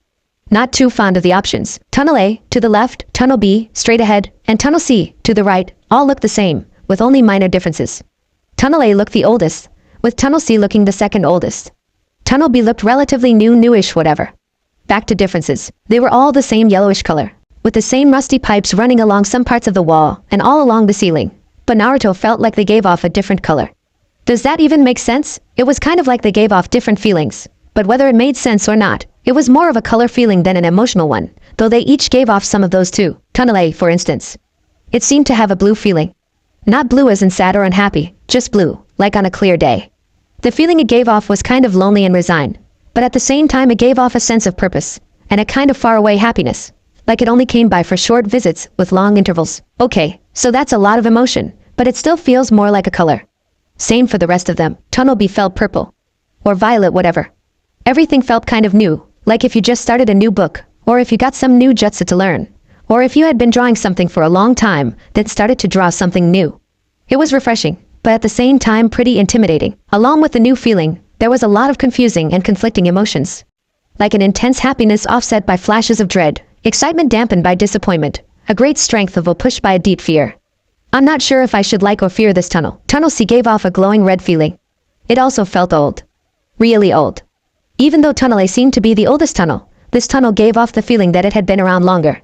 Like if you had put an old man's mind into a child's body, or put a 100-year-old tree into a new neighborhood. Overall, it was the ocean to Tunnel A's lake.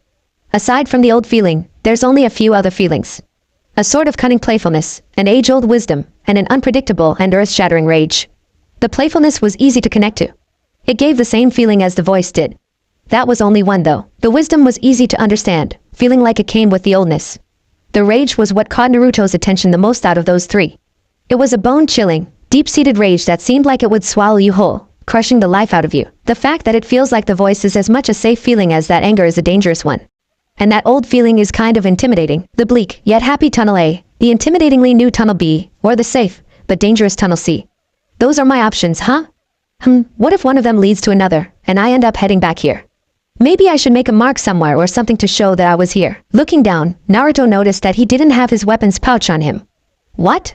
The only time I take it off is when I'm home or getting ready for bed, oh yeah. Almost forgot about this one. Opening his too small, orange jacket. Hey, didn't I rip this? Yup, a rip down the back. Sigh, he rummaged through his inner pockets, giving off a relieved sigh when his hand came in contact with the hilt of his just-in-case kunai. Pulling it out, he brushed his stomach. Heh, just the opposite of when dash. Yeah, I remember. I got away from those freaky wacko girls to find Kakashi and tell him my bloodline use. Yeah. I burst into the hotel room and was all like, Kakashi-sensei. I figured it out. What? It took you this long to figure it out. What? You mean you already knew?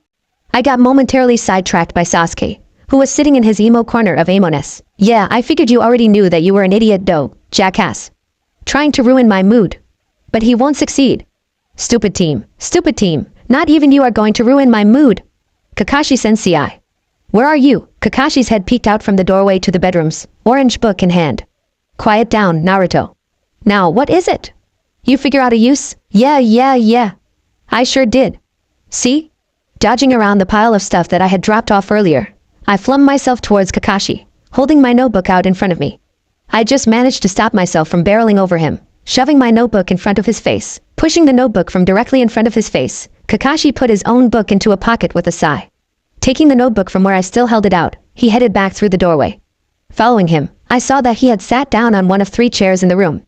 There were 2 beds also in the room, with a night table between them. Grabbing a chair for myself, I practically vibrated in my seat, watching him read through my notes. Kakashi didn't give away what he was thinking as he scanned down the page. I can't see how it would be of use medically, and I don't think it would help out with anything technical. If that's what you were. No. Next page. Sasuke wandered in at that moment, grabbing the last seat, raising an eyebrow at the notebook. Asshole. Looks like he doesn't believe that I could make a list. Team. Haku and Zabuza also made their way in, moving to sit at the edge of the bed closest to the chairs. Anything? What? I thought Zabuza would have at least a little faith. Apparently it's on the next page, so give me a second. Sasuke and I kept watching him as he read, Zabuza and Haku muttering to each other. What were they saying? That was unimportant at the moment. I almost jumped when Kakashi jerked his head up to give me a wide-eyed stare. When he didn't say anything, I started to get a little self-conscious. What? Only about $16? Really? Was there a sale? I almost fell out of my chair. He's focusing on that, yes and no. Supposedly, I was the 30-something th customer. Now, keep reading. Kakashi gave me one last stare and looked back down.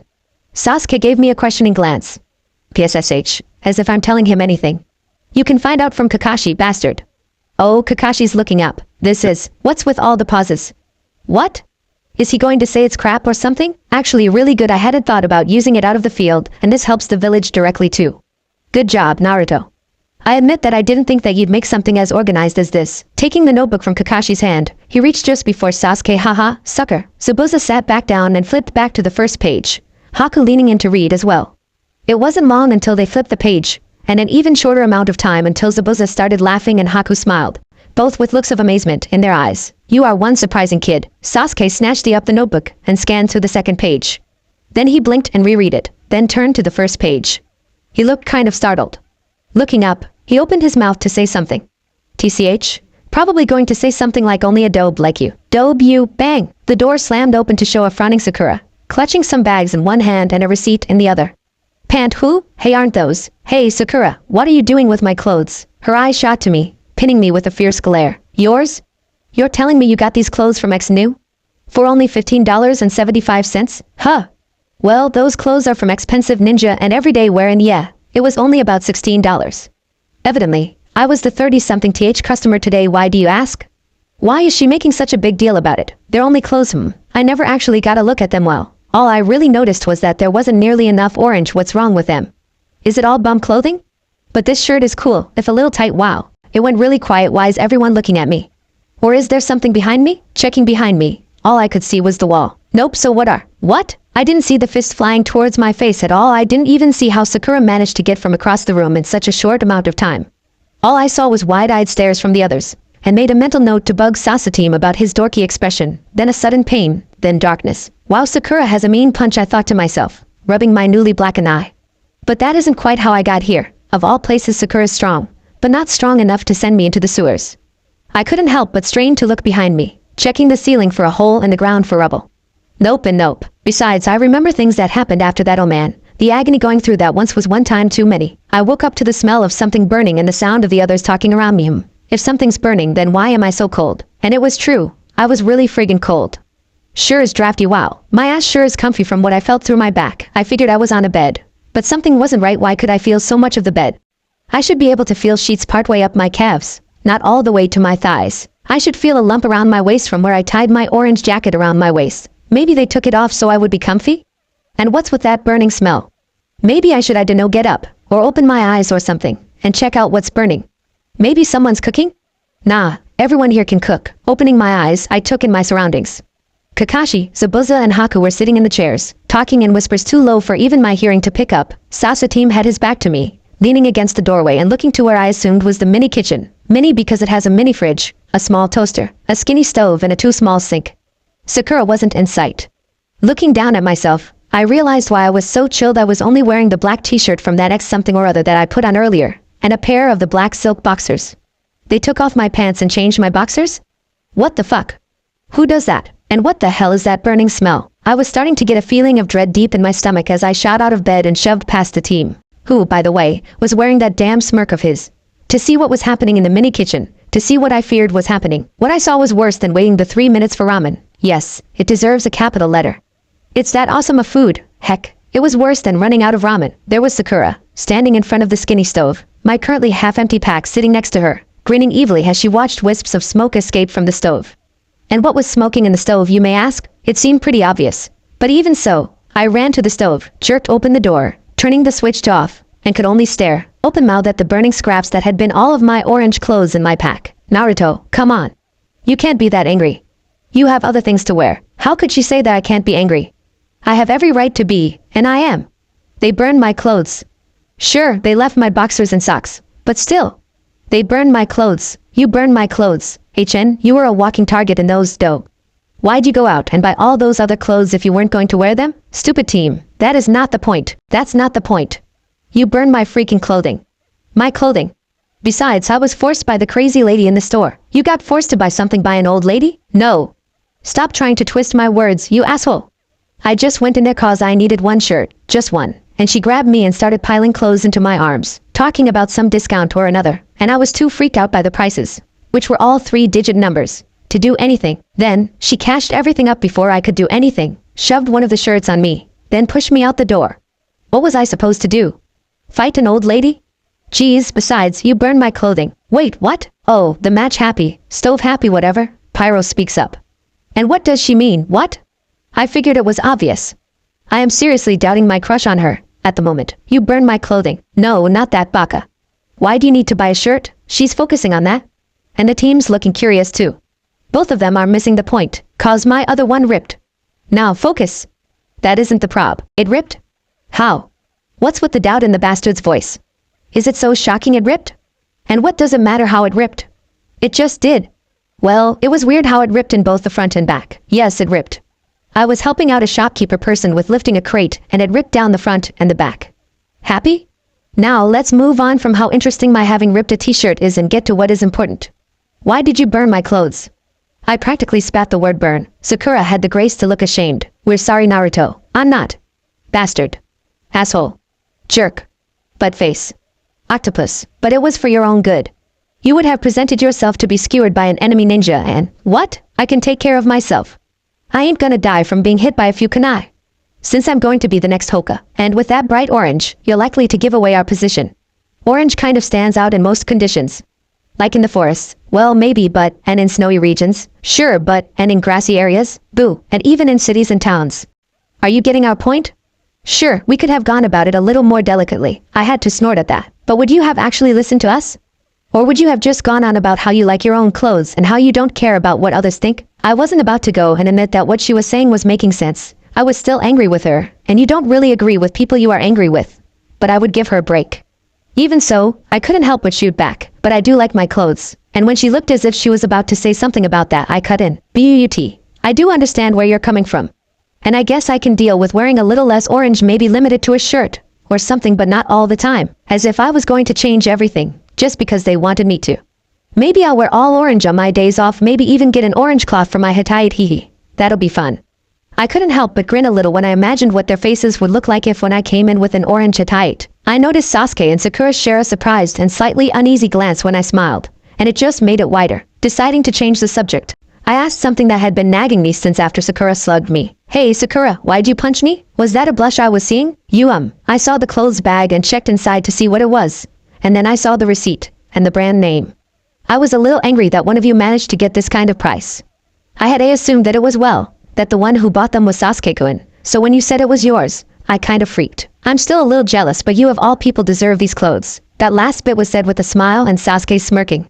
Wonder why. Wait, what? Later that night, after I yelled at Kakashi-sensei about not stopping Sakura and Sasuke from burning my clothes, his reply, I didn't notice, and you should work these things out on your own. Anyway, Sakura, Sasuke, and I were relaxing in one of the bedrooms, Sakura and I each lying on a bed, and Sasuke perched on the edge of the bed I was on. We had been trying on the new clothes for the past little bit. Well, I was, since Sakura insisted I see how they looked on me. But now I was in my PJs after I got tired of Sakura's random squealing and Sasuke's weird emo stares. We were just talking about random things, like what would happen if we hid Kakashi's book, moving to talking about my obviously selective photographic memory, which led to more talk about my stupid bloodline. Why do we have to talk about it? Arg, it's so embarrassing. Well, I guess I'll have to get used to it. I'm probably going to have to talk about it a lot once we get back to Konoha. Oh, joy, maybe I can just pretend I don't have a bloodline. Hey, Naruto, that was from Sakura. Probably a question about my bloodline. Maybe I can just tell people that I dyed my hair? Can you see the spots through a mirror? Or maybe I can. What? Huh. Well, I mean, can you see the spots indirectly? Like through a reflection, or like through a video, or something? She was staring contemplatively at the mirror set up in the corner of the room. Why didn't I notice it there? Why would I need to see the spots of people through a video? It's a good question, but still. I don't want to see actors' zones. Dobe, it's a good question. Just answer it, damn team. Fine. I'll at least check the mirror for that. Heaving myself up and trudging towards the mirror, I closed my eyes for a second and found that spot that I knew would flip the switch on my bloodline. Reaching the mirror, I looked sulkily at my violet, slitted eyes. Seriously, purple? Ugh, at least there's still some blue around my freaky pupils, but the red around the edge is freaky. Adjusting myself so I could see my teammates in the mirror, I was kind of unsurprised to see their spots still. Besides, what does it matter if I can see them in the mirror? I couldn't help think to myself, I can still feel where the spots are. Heck, I'm across the room and I can feel where their spots are. Yep, I can see them. Big friggin' whoop. Wow. It was really hard to get excited over this. What's with the sarcasm? Sakura demanded, flushing lightly. No need to get all angry. Well, it's not that great that I can see them through the mirror. Since you are across the room from me and I can feel where your spots are, I guess that being able to see the spots to a reflection would be pretty good if this is the limit of how far I can feel where spots are, but who's to say that my range won't grow? Geez, you'd think they'd forgotten about my feel for the spots. Wait, did I actually? What feel? You mean you can just tell where the spots are? Without looking? That was from Sasuke. Why does he sound so angry? What, did he think I was keeping this from him intentionally? Trying to keep my teammates in the dark? I thought I told them. Yes, and I thought I told you. Or at least mentioned it. Stop making me seem like the bad guy. Sakura cut Sasuke off when he opened his mouth to deliver some scathing comment, or something.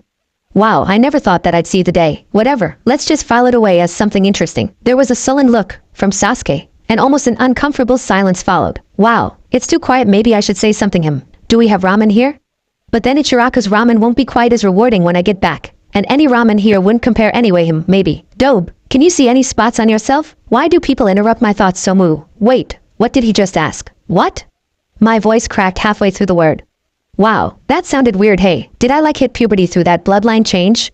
Is that why my voice is a little deeper? Oh wait, this is unimportant at the moment. Back to the issue of Sasuke asking stupid questions. Did he break or something to ask that? You heard me, Dobe. Can you see spots on yourself? I couldn't speak, so I turned to Sakura, hoping that she would be able to vocalize how stupid that question was, how utterly ridiculous it was. But no, she didn't look shocked. She looked curious.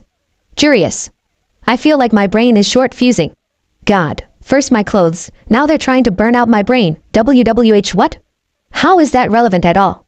And why would I want to? The teen rolled his eyes, but it was Sakura who answered. Well, you've used it against me when we were training and it felt pretty. It felt, that's not the point, but it's understandable.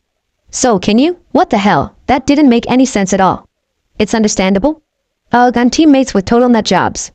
Better get this over with, but after this, I'm shoving this memory to the farthest corners of my mind, locking it up, and flushing the key. Sighing irritably and reactivating my eyes. When did I switch them off? I looked down. Nothing. No spots. Looking up to tell them no, I can't. I stopped short when I saw a faint glow coming from under my shirt. What the hell? I can see other people's spots through their clothes. Ignoring the looks from my teammates, they have no say in this matter since they were the ones to ask. I lifted my shirt to see what was happening. How dare something be happening in my shirt without my knowledge? It was the weird tattoo-ish birthmark spiral thingy that, now that I think about it, was probably the thing sealing the ninetails in me if I got it removed in a tattoo shop. Would that release the fox? It was glowing like a normal spot, but it wasn't red, white, or black. It was glowing purple. Purple again. Why does it have to be purple? The glow shifted, like there was a purple fire just under the surface of my skin. Not a good thought. Kept in shape by the swirl of the mark. So? You got a mark on your stomach or something, Dobe? Looking up, I noticed Sakura and Sasuke looking between me and my stomach. Oh yeah, they're still here. It's the spiral mark.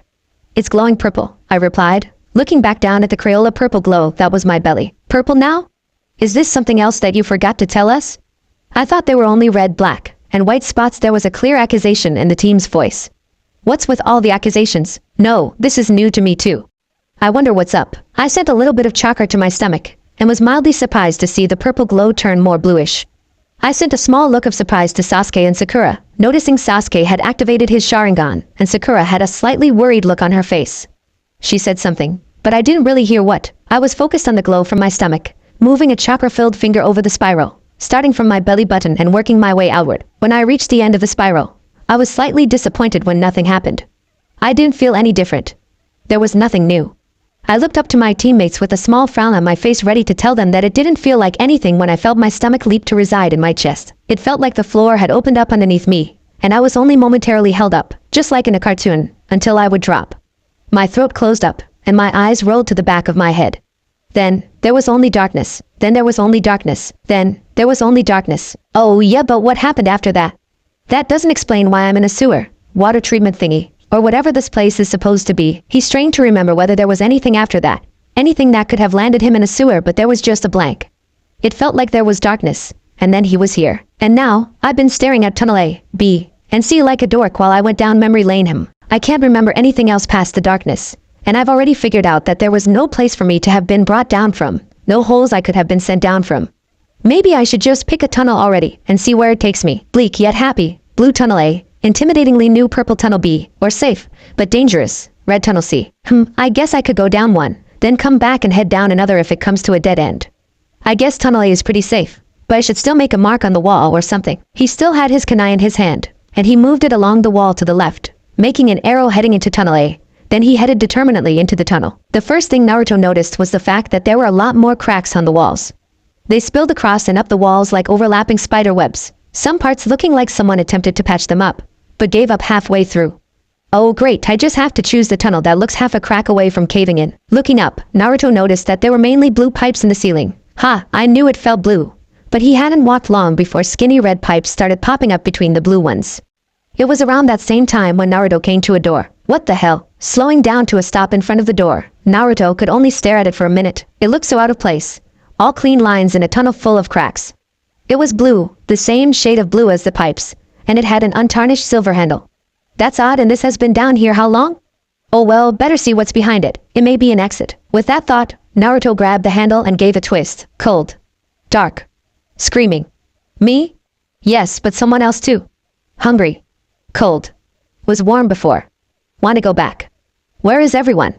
Want to see. Crashes. What? Cold. Screaming. Hungry. Need something. Someone food.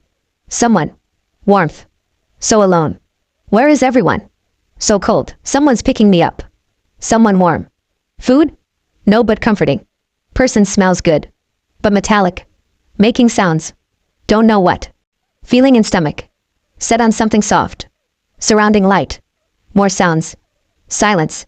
Cold feeling on stomach. Sudden warmth. Taken again. Air moving. Wind? Sudden movement. More wind. Loud noises. Bigger noise made by someone else. Rumbling noise made by another someone. More nice noise by person. Same nice smell. Smoke. Sudden silence. Unaware. Wake up. Person isn't there. Why? Come back. Old voice. Bony person picking me up. No. Wrong person. Bad feeling. Wet on face. Screaming.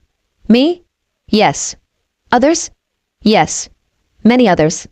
Come back person. Please. Don't leave me alone. Naruto jerked his hand away, as if he had been burned. What the fuck was that? I didn't see anything, but that is definitely not the exit. Stuttering further down the hallway, he tried to gather his thoughts, tried to shake the feeling of complete isolation, of being abandoned, of being alone. Not going to touch a doorknob again. Well, maybe that's not the best way to go about finding a way out. But maybe if I just use my fingertips, or cover my hand with my shirt. With possibilities running through his mind, he made his way down the tunnel, dreading the sight of another door. A while later he saw another door. A heavy feeling in his chest, he slowly reached out and touched the door, fully expecting for another episode to happen like with the last door. Nothing. Well, I feel stupid now, better try the handle. Oh joy. Reaching for the door handle, this time less hesitantly but still wincing, he turned the handle, and immediately felt the floor drop out from beneath him. Just like how I got here, maybe it'll take me BA. Walking down the street, I could feel the cold stares from people throughout the street. Why do they hate me? I didn't do anything wrong, it isn't fair. And they make the other kids treat me differently too. How am I so different? Sure, I have the marks on my cheeks, but so do Kiba and Shuji, and they don't get treated any different. It's just not fair. When I'm Hokage, things will be different for sure. Then they'll have to respect me. Oof, I was so wound up in my thoughts. I guess I wasn't paying attention and bumped into someone. Oh no, I hunched up my shoulders, wincing away from the person with my head bowed, fully expecting a cuff to the head or a kick. I peeked up from beneath my bangs when the hit didn't come. It was Irika-sensei. He wasn't my sensei, at least not yet. He would be, in a month and a half, when the school year started. I couldn't wait till then, because then I would get to learn cool ninja moves and jutsu, and the other kids wouldn't be able to ignore me, at least in class, and their parents couldn't pull them away from playing with me. It would be great. But for the 43 more days, Irika-sensei wasn't technically my teacher. Not yet. Anyway, he gave me an odd look. The orientation thingamajig was 3 days ago, where parents brought their kids to see the school they were going to, and got to meet their teachers. While I didn't have parents, old man Hokage came with me. The other parents weren't openly glaring at me when he was around, or when those ninja with the masks, I think, were around, so that was good. Irika-sensei hadn't given me a glare when I got introduced to him, but I don't know if it was just because it was the old man who was introducing me to him. Right now, he was giving me a look that looked pretty sad, and he was frowning too, but he also looked like he was fighting with some decision. After a moment, he seemed to decide. The frown was gone now, and only a shadow of the sadness was left in his eyes. Then he gave me something that I didn't get too often. He smiled at me. Although I didn't lower my hunched shoulders completely, I lowered them slightly, raising my head a little to give him a little grin, muttering an apology for walking into him. His smile widened, the scar over his nose crinkling slightly.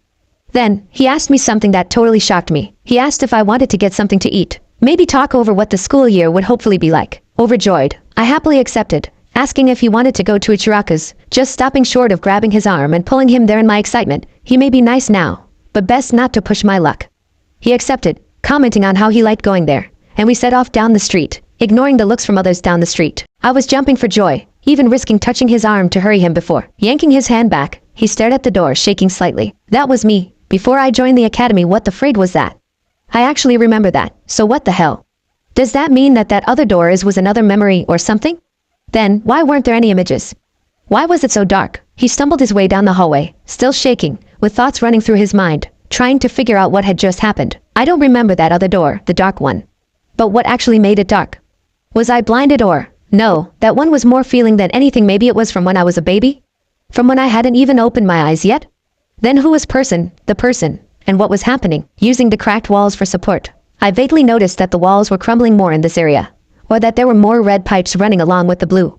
But my eyes were farther ahead, looking for the next door. But what if the doors aren't actually memories? What if it was just that one door that was a memory, and the other was something else entirely different? As unlikely as it seemed, it would be best to check. In any case, the next door might be the exit from wherever this fucked up place is. I don't care where it leads, but the first exit I find, I'm taking it.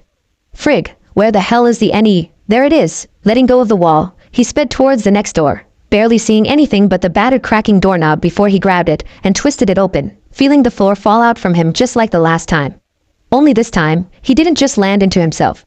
He landed in himself while, falling hard to the ground, I scrambled to get to my feet, feeling my body scream as I did so.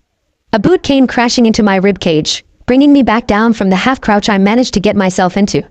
Another boot followed from behind to smash into my back, knocking the wind out of me and surely leaving a bruise, if not breaking something. Half curled up, I tried to rise again and coughed up blood. Someone grabbed my hair, twisting savagely, forcing my face upwards, just in time to catch a fist to the face. There was a crunching sound and suddenly something wet dripped down my face, the coppery taste of blood filling my mouth until I felt like I was going to drown. My head was shoved to the ground, and I barely had enough time to move my hands to block myself from the unforgiving asphalt. I didn't know how I managed to stumble into a run, heading towards the main street, not bothering to call for help. No one would answer. Something whistled past my ear, clipping the skin as it went by to add a new hurt to my already aching body. It didn't matter at the moment. All that mattered was that my legs hadn't given out yet, and that meant I could run away. Only a few feet from the brightly lit street, something hit me hard in the back of my head. It hurt, oh it hurt, but I still had to run. Now on the street, only half of the danger was over. They could no longer hurt me directly, but if they ran after me and caught me, then the hurt would double. I couldn't go to the hospital, no help there, and it's too far to get to the old man. I had to get to my apartment. There were seals in my apartment that they wouldn't be able to get past, and this time the thugs weren't ninja. The streets were spinning beneath my feet, and I kept on bumping into people, but I didn't care. Gotta get home. Please, just let me get home. Please. I guess that answers that out. Why'd it have to be that one? He sagged back against the wall opposite the door, sliding down to sit, dropping his head to his knees. Shaking, he looked up at the door, just now noticing the state it was in. No, not just now. I noticed the cracked doorknob. God, why didn't I stop? The door was just about off its hinges, bending outwards as if something large and heavy had been slamming against it for hours, large cracks running across it. It had scuff marks, patches covered in filth, and chip bits, making it look as if it had been thrown down a cliff, then left in mud. Its handle, as he noticed before, was battered and cracking, brass to the other door's silver. Stupid. I'm so stupid. Tiredly getting up again, he made his way down the hall, feeling in a daze. I guess I have to go through the rest of the doors. I guess it's all my memories, but what happens when the doors stop? Am I dead?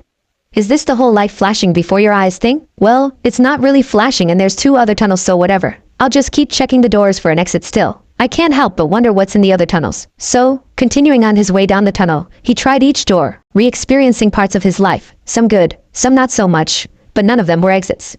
The doors just went on and on. Door open, the day the academy was teaching henge. Door with dent in it, open, making up Oroku no Jutsu and getting hit. Door with 2 dents in it, open, learning the Kawamiri and combining it with Oroku no Jutsu, then getting hit twice. Pink door, open, crush on Sakura-chan. Gray door, open, failed test. The doors just went on and on, moving past pranks, training, tests, and actions.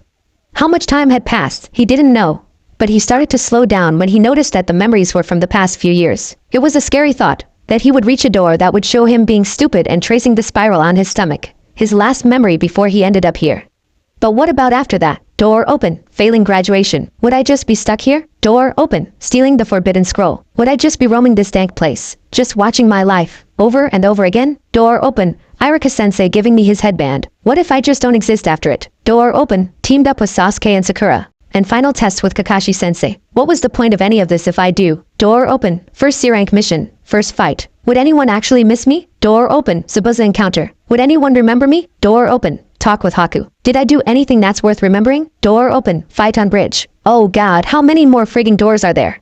Why the hell are these doors' memories so close together? I just did all these things in the past week. What the fuck? The next door better be a fucking exit, because I am not going to die. I have not died, and I am not going to deal with this anymore. No more what ifs, no more would any. What the hell? He had walked for a while, and there hadn't been any more doors. Now, A familiar sight was ahead, a fork in the tunnel. Walking closer, he saw that it broke off 3 ways and the tunnel going left had an arrow carved into the wall heading into it. I couldn't help it. How the fuck did that happen? I didn't turn. There was no bend, so how the hell did I walk a straight line and end up back here, sagging against the wall, still staring at the arrow that I had carved into the wall? I tried to piece together what the hell had happened to put me back here. Best to start in the beginning. Okay, wake up in this place, walk for a bit, try to figure out how I got here, categorize the tunnels, pick a tunnel and carve arrow heading into said tunnel, head straight into tunnel, figure out that doors are memories, continue straight, while checking doors for exit, have mini freak out about last door, walk straight here. There aren't any turns or bends in that. Okay, so the only way that I wouldn't have noticed walking in a circle is if it was a really slight curve, so then it would be a really big circle, wouldn't it? Fuck, how frigging long have I been walking? Fuck, why didn't I buy a watch? Because it felt weird, I think. Whatever. That's no excuse. I bet stupid Sasuke team has a friggin' watch. Wait, why did I need a watch again? Oh yeah, because I walked a straight line for who knows how long, aiming to go from point A to point B and ended up at point fucking A again without turning. Arg. Ha, okay there Naruto, calm down. Think about this. What's one way to figure this out? Oh. I know, I'll just turn around and run back the way I came. It'll take way shorter if I run and don't stop for the doors. Good job, Naruto. Thank you, Naruto. Okay, freaking myself out. Time to figure out this stupid place. Whoever designed it should be shot in the head. Twice. Turning around, I started to jog, keeping my eyes forward and along the walls to try to see a curve. Any curve, or maybe a part where this tunnel splits off. I wonder if the other 2 tunnels all lead here too. Maybe I should start counting to help keep track of time. 1, 2, 3, 4, 5, 6, 7, 8, 9. I got to 7 counts of 60. Keeping track with my fingers, still paying avid attention to the walls when I noticed something odd. Where are all the doors? 48, 49, 50. That last little bit wasn't this long, but then again, I'm running now, or wouldn't that mean that it'd take less time to get to a door than it did when I was walking? That's 8, 1, 2, 3, I think so. And it makes sense. 10, 11, 12. When I got to 11 minutes, I squinted ahead, hoping to see a door, and was relieved when I saw something ahead. Speeding up, a strange weight in my chest, I kept counting. 21, 22, 23, 24, 25, 26, 27. Ah fuck, now that isn't right. How the fuck did that happen? Ahead, a stupidly familiar sight was coming closer, a fork that split 3 ways, and maybe it's a different fork, an arrow pointing into the far left tunnel. Fuck. It's following me. Stupid fucking tunnel. Fuck, fuck, fuck, fuck, fuck. I lashed out at the tunnel wall, containing a yelp of pain as the force of the blow chipped and cracked the wall, leaving a small indentation in the already cracked wall. Wow, ouch. Stupid wall, stupid tunnels, ouch. Ugh, no, what stupid tunnel? I am going to ignore you. You can be stupid by yourself. I'm going to find my way out, and that's final. I'm going to be the mature one here. So there.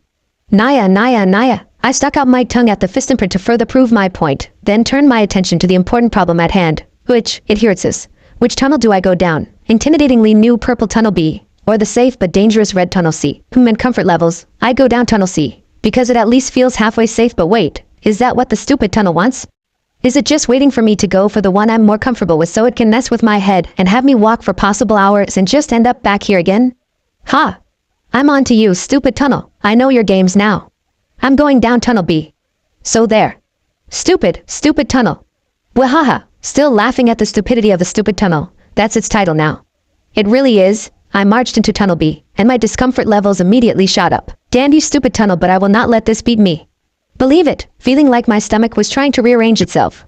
I took a deep breath and continued walking. Looking around, I noticed that the walls were relatively smooth, with only a few cracks here and there, occasionally with a chunk of the wall all bumped out, like the person in charge was smoothing the walls had decided to skip that hand-sized bit.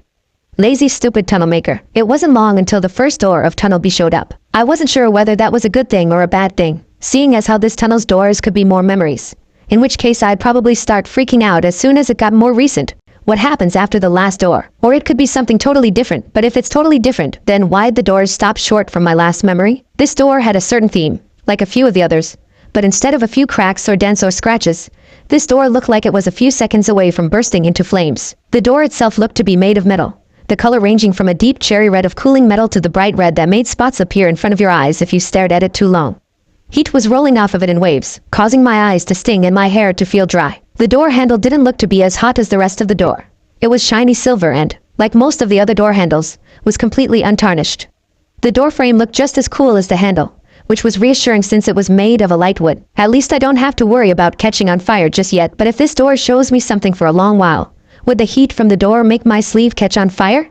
What if I don't notice it until after, and by that time my arm will have to be amputated? Before I could think up other things that would make me run away from the door, I darted my hand towards the handle, hoping that it was, in fact, cool, and not deceptively looking cool, and I was just about to sear my palms off. The now familiar sensation of the floor dropping out from beneath me gave me a flash of relief, right before I was thrown into hell. Fire.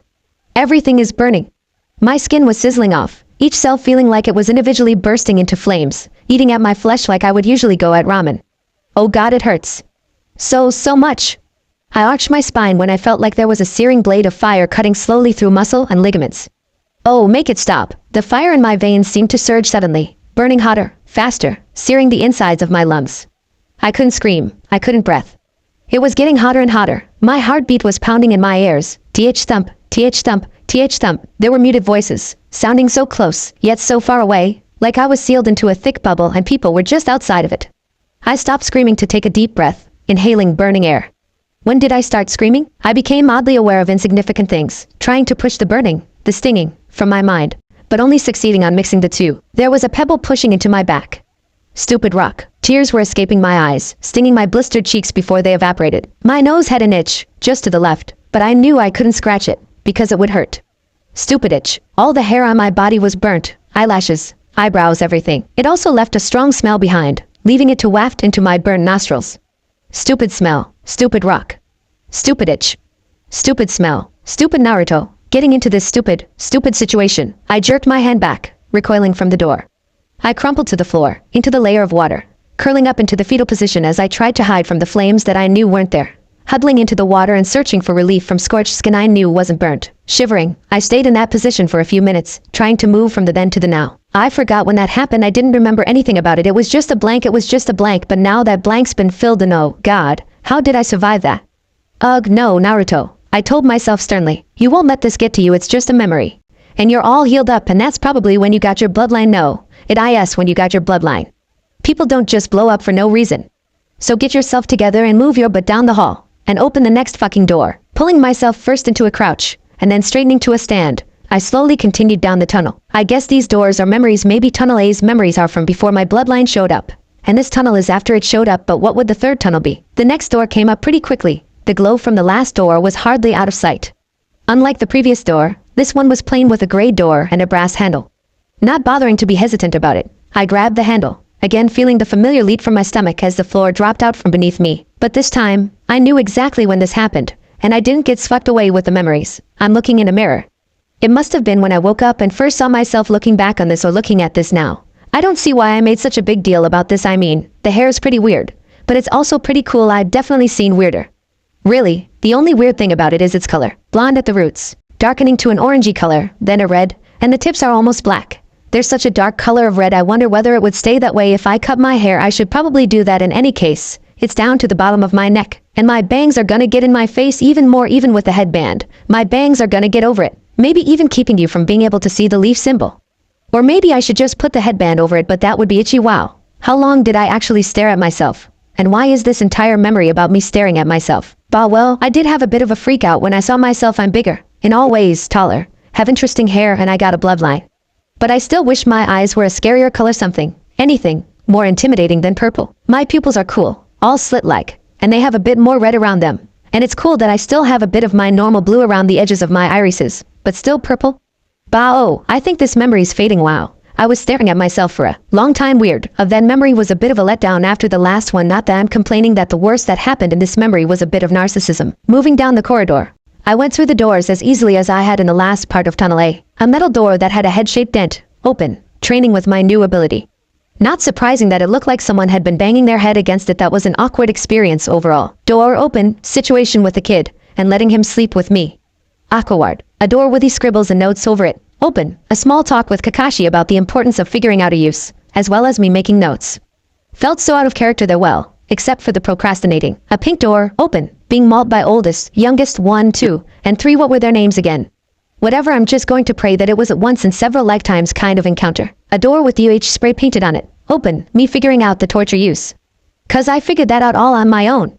Why does the door have that on it though? I really do wonder what's at the end of all these doors though. Wow. I've been walking for a while now, Oh, there's the next one, sure is dark ahead. Door open, Sakura burned my clothes. I freaked out at her. Teammates and I started talking. They started asking questions. I traced the mark on my stomach. That was my last memory. What's up next? I started walking down the hallway, trying to avoid the thought that if I headed along far enough, I would just end up back at the entrance to the tunnels again, noticing that the lights seemed to be getting dimmer. I hope the stooges who built this place kept up with their electricity bills. There was something solid up ahead. It was getting closer and closer as I walked, and at the moment, I couldn't seem to make the connection that it was getting closer because I was walking towards it. Oh my god. It's a monster. Or no, maybe it's not a monster, maybe it's my death. But isn't death always described as a light at the end of the tunnel? But what if whoever started saying that just said it as a rumor? Or if they said that for people who are going to heaven, or wherever good dead people go? What if, when you're a bad person and going to hell / wherever bad people go, you see a black thing at the end of the tunnel? Or maybe the black thing is just blocking the light, and I'm going to be stuck here forever and ever? Or maybe, hey, it's starting to just look like a, wall. Feeling around it, all I could feel was the walls. And there wasn't any noticeable change between the walls surrounding me and the wall in front of me. So that takes out the possibility of a secret passage. This is really rough. It was true. The wall in front of me was rough and uneven, like someone had been chipping away at it with a stone. Maybe someone who got trapped here before me? Bad thought. Besides, there's no bones / corpse around me to prove that. Feeling around at the walls around me, I tried to find something, maybe a marker or something, and found something shocking. On either side of me, there were 2 branching tunnels, directly to the left and right of me, about a hand's length or 2 from my original path.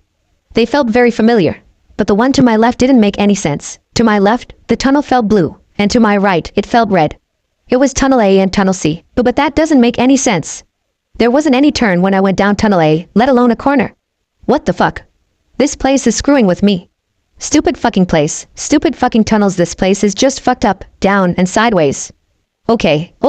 Insanely fucked up. Annoyingness of the tunnel aside, what the hell am I going to do now? I'm not going back up Tunnel A. I've already been there. And if I did that, it'd probably bring me back to that stupid ass fork. I guess there's really only one option. Since I don't want to turn around and head back up this tunnel, there's no exit. Tunnel C it is then. And with that in mind, I turned to the tunnel to the right and headed resolutely down it. Hey, since it's near the end, would that mean that I'm starting from the end of Tunnel C?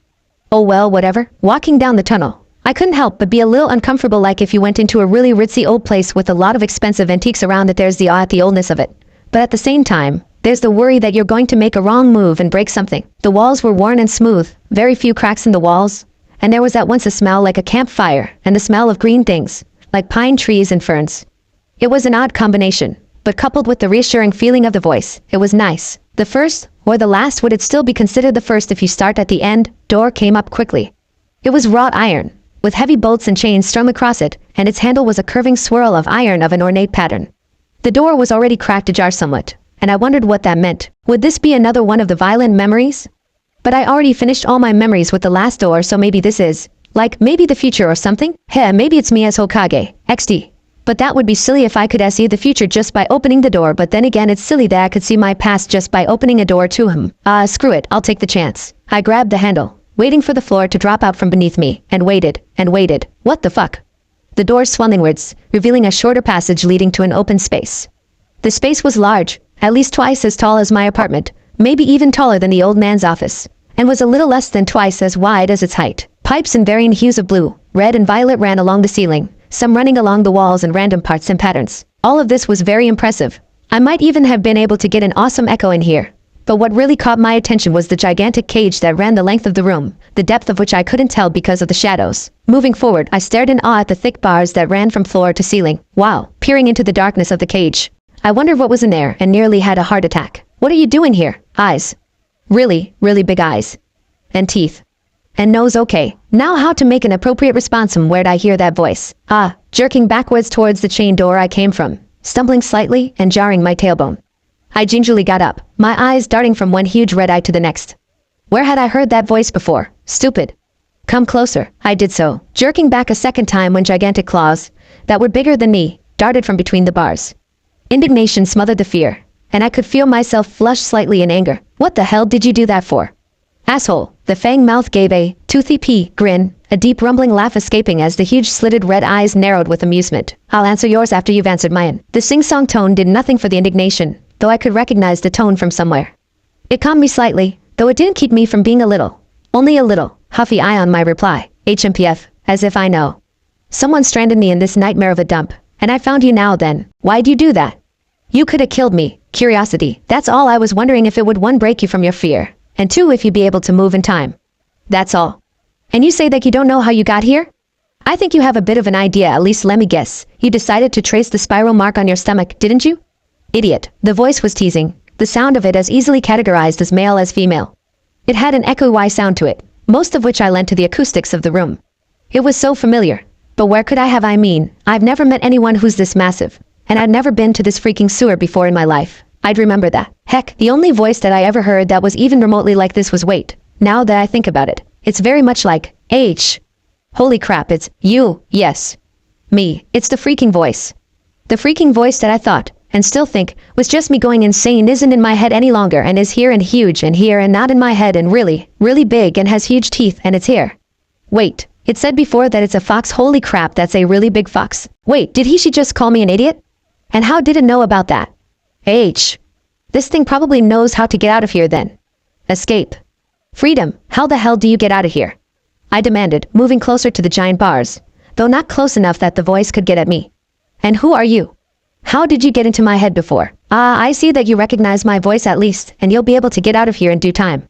For the meantime, stay a while. I haven't had company in so long, and in any case, we needed to have a talk eventually, you and I. The fox's features moved down slightly and I got the sense that she was settling herself down. What the hell? Tell me how to get out of here. I need to get back. Or what? Time works differently in here. What may feel like days in here would be only a few hours outside. And what would you do if I don't tell you? Look, Kit, there's no harm in having a little chat with me. So why don't you stay for a bit, huh? Who the hell are you? If the voice isn't just something my subconscious brought up, then it must be someone, and though it's okay for a fox in my head to be labeled voice, a fox in real life, even one as huge as this one, has more than just a voice. Ooh, an interesting question. Well, though it would be easier to just tell you, where would be the fun in that? Here's a hint, there's only one giant fox. Ever. You know about that one giant fox, from your history books. Now then, who am I? Stupid fox, stupid history, and stupid me for getting into this stupid situation. Arg. Okay, only one giant fox in existence, and this baka is it. There has only ever been one giant fox, and she says that she is it. Well, the only giant fox I know of is dead, but this fox says she is the only one since ever. If that makes any sense, wait, doesn't that mean that? QB? You're the QB? Good job. Yes, I am the QB, but you can call me Q for short. 3. QB. You are the QB. Yep. And you want me to call you Q? Yep. Can we move on from this already? What the hell? The 4th killed you. How the hell are you here? Unless I'm dead too. And that means that this is hell and I'm going to be put in a cell just like this one, and I'm going to be stuck with this stupid fox for the rest of my death until whenever Parop will get out of hell, but I don't think they do, so I'll be stuck here. Arg, well obviously I'm not. Dead, that is. Really, Kit, I figured that much would be obvious. And before you even ask how I survived, I really can't be killed by one human. I can, though, be sealed by a human. What do you mean? Where are we? If you got sealed, then what did you get sealed into? And why am I in here? I didn't know much about sealing. But to seal something, or someone in this case, you had to have something to seal it into. Did I get sealed too? I sat down in a relatively dry patch of floor. This was probably going to be a long explanation. Besides, I've been walking around for Cammy knows how long, and while I wasn't particularly tired, it would probably be a good idea to sit in any case. The fox's features moved closer to the cage, moving out from the shadows. Its deep red fur gleamed as it gave a foxy grin. Can a fox grin any other way? Looking pleased with my questions. How about I explain everything, huh? Let's make a deal. I'll explain everything, but you have to be quiet through it. Well, that sounded fair, but the fox said something about us needing to talk about something earlier, and I doubt that it was about its sealing. What else are you going to explain, other than how you're alive but sealed rather than dead? Good questions. Well, I'll explain how I got here, where here exactly is, and some other things that I think would make more sense after the other 2 explanations. Do we have a deal? I explain and you don't interrupt? Pfft, how about this? You explain and in between subjects I get to ask questions. Then we have a deal. As if I would be able to not say anything. The fox sighed, the gust of air ruffling my red-tipped locks. I guess that's okay, well we have a deal then. Okay, explanation for how I got here. Well, when I attacked the Leaf Village, for a reason you don't need to know, the one who you call the 4th rose to fight me after the rest of your so-called fighting force failed. Though it was a fun fight, and I was winning regardless of the fact that the 4th brought in the amphibian to the fight. He eventually brought out a sealing jutsu. He made some pact with some spirit, or something, and sealed me in return for his soul. Isn't that romantic? Sacrificing himself for your little village. Anyway, he had to seal me into something, but it couldn't be just anything. It had to have the chakra to hold me, and it couldn't be easily breakable. What would the point of sacrificing himself be if I could be released if someone broke the container? Anyway, he had to seal me into a newborn. An adult would have died, his or her chakra coils burning themselves up with the introduction of my own more potent demonic chakra. And a newborn's coils would be undeveloped enough to be able to adapt to my chakra. So, he sealed me and died, intending for the child to be brought up as a hero, holding me back from destroying the village every day. But instead the child was, from the limited amount that I can tell from the past few days, treated like a monster. At this, the fox tilted its furred head to the side and regarded me with a bland expression, a startling expression to see on a giant fox. What it was saying was prickling a few things in my mind. Just in case you aren't picking up on this, that newborn was you. It took me a few seconds for the words to have any meaning. What? You can't tell me that you never wondered why the villagers treated you like the village pariah. They probably thought that you were a human version of me or some other such nonsense. Really, they aren't too smart. They remember what my power is like, and they should realize that I would have killed them for treating you like they do. Yet they seem stuck with the idea that, although you haven't done anything to them, not even giving any threats to them, that you're really me. Seriously, it's like they're mice trying to pick on a collared cat. You, my dear kit, may be a collar, but that doesn't mean that I'm any less powerful. You're saying that you got sealed into me? But how? Yes, and like I said, by that fourth guy using some sealing technique. With this, thousands of questions were answered. Why did the villagers hate me? Why didn't I have parents? Why didn't anyone adopt me? Simple, all because I had the stupid fox sealed into me. No one wanted the demon container to be around. The fourth wouldn't want to burden a family with the demon child, so he found an orphan. No one would want to adopt the demon child. But no, the fourth wouldn't think like that. Maybe my mom died at my birth or something. Maybe my dad died in the fight. He needed a newborn baby, and I was their great. Does that mean that if I was born a little later, I would have avoided this mess? Well, wait a second, that means that what Mizuki-sensei said was true? Well, at the time I believed it, but I guess I kind of not forgot, but pushed it to the back of my mind, since it wasn't exactly a pleasant though. Not that it's any pleasanter now than it was then. It's really hard to believe that something that I only half believed is actually true. It's like catching the toothy fairy or something. Not that I ever really believed in that thing or anything. But, well, I guess there's no use crying over this. I guess there's no way to seal you into something else? Nope. And I'm surprised. I figured that you'd be spazzing about this for a few hours. Not that I'm complaining or anything, of course. But still, I expected something to implode or something at least. If there's no way to change it, why complain? It's a waste of time in any case. What's that saying? Don't cry over spilled ramen? It's don't cry over spilled milk, and I guess that makes sense for a weak human. You're pretty smart. Why would you cry over spilled milk? And this fur ball really finds its ways to add and how great it is compared to me for a big fluff ball. It sure does think it's tough. Whatever, so what's your next explanation? Oh, great and powerful fur ball. To my irritation, the fur ball only looked a little offended by the name, looking equally pleased about it if anything. Stupid fox. Okay, next explanation where we are. Though from the other explanation, I would have thought that it would have been obvious. We are in your mindscape. This is the portion of your mind that I was sealed into. I'm guessing that you wandered around your mind a little before now. Wait, you're telling me that this dump is my mind? You said it, not me, but if it makes you feel any better, your mind is under a heck of a lot more strain with me sealed into you than anyone else's is. And the fact that this place looks like a sewer is probably lent to the fact that your subconscious at least sensed me here. And really, if you could think up an appropriate dungeon for a demon, would you cage the horrible beast in a field? Or in a dank sewer? Well, I guess that makes sense. Is there any way to change it? I mean, if we're stuck with each other, we both might as well be comfortable, and I don't know about you, but I would much rather not walk around in my mind and see a sewer. And what was with those creepy tunnels? There is, in fact, a way, but that can wait for a different time. As for the creep tunnels, the one to the left, Tunnel A, the blue one I supplied. Sure, okay, whatever. So Tunnel A, as you call it, is your memories.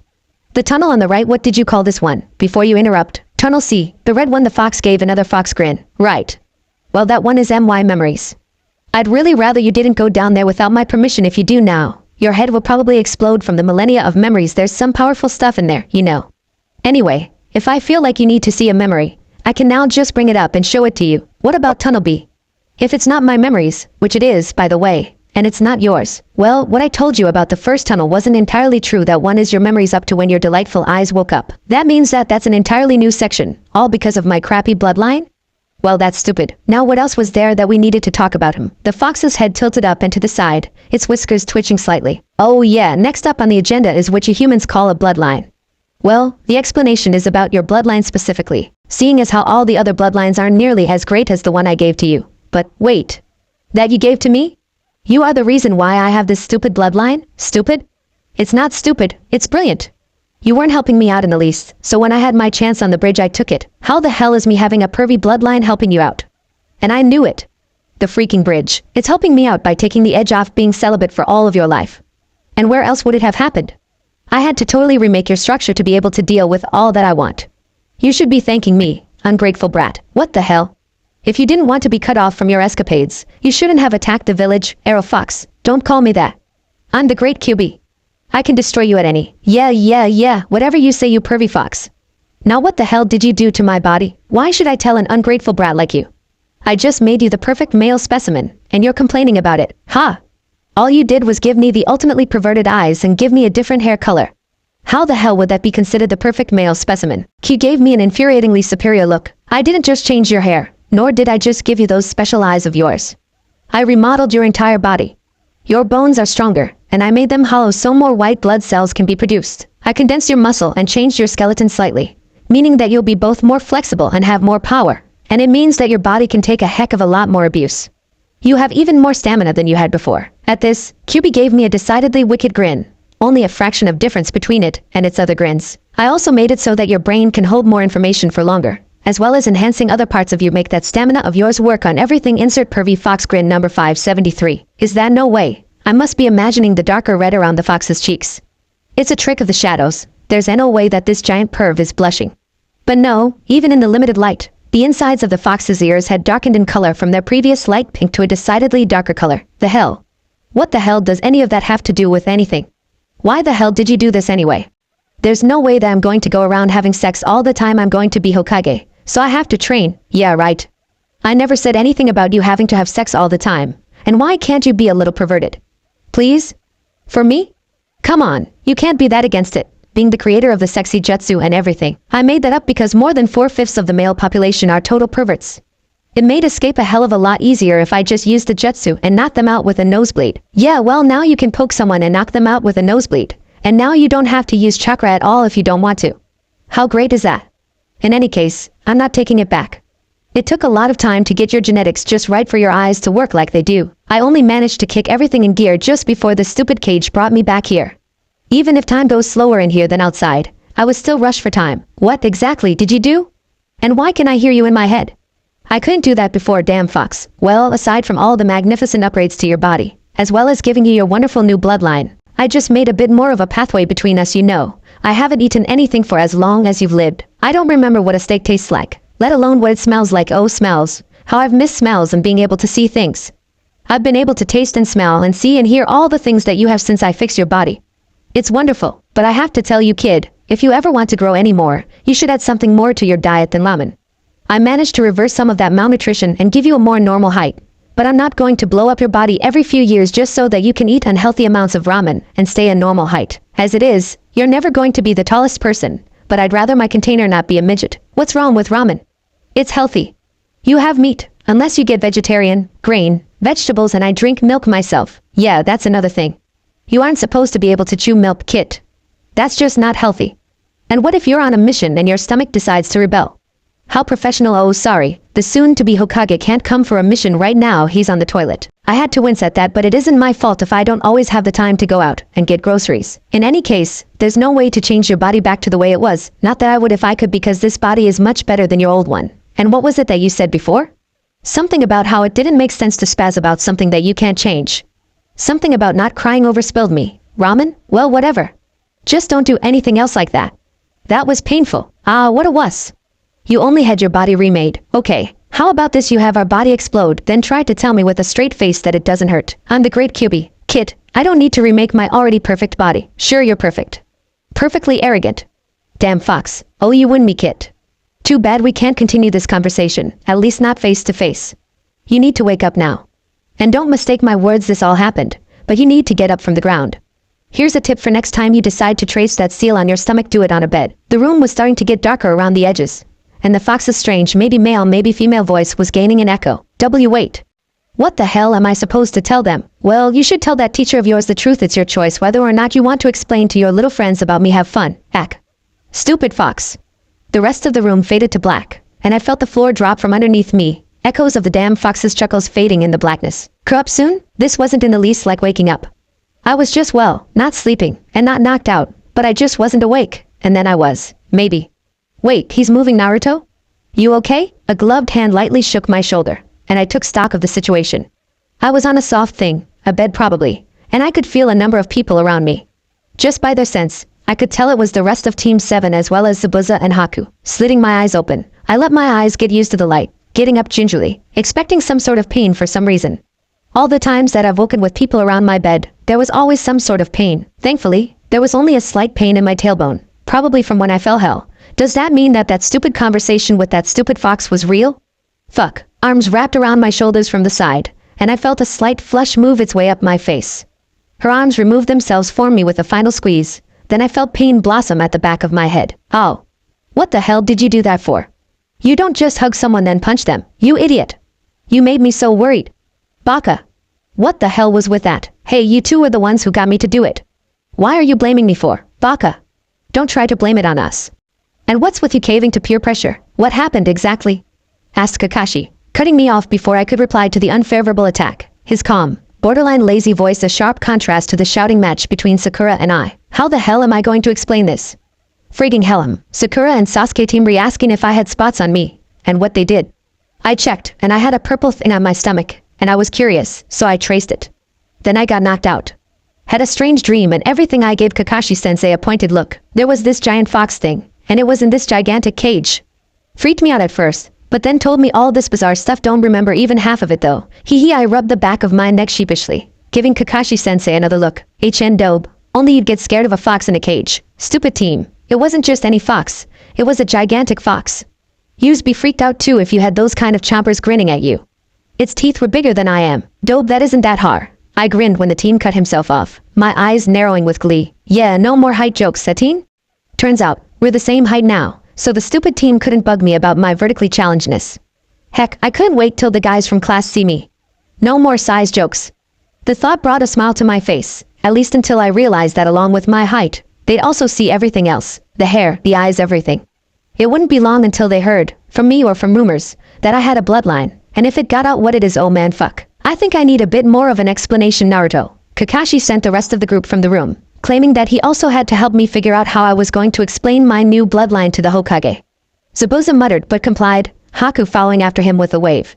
Sakura and Sasuke gave me a look, but left also, after explaining to Kakashi exactly what happened with the fox, glossing over exactly what memories I experienced as well as the fact that the third tunnel was the fox's memories. He probably wanted me to check them out. Regardless of Kyuubi's warning, he sat back with a sigh, running a gloved hand over his face. Well, you do get yourself into surprising situations, don't you? Well, I guess you already know all about it now, so why don't we talk about that later when there's less of a chance of someone else hearing about this? Oh, don't worry, he reassured me, his visible eye curving into a smile. No one heard that.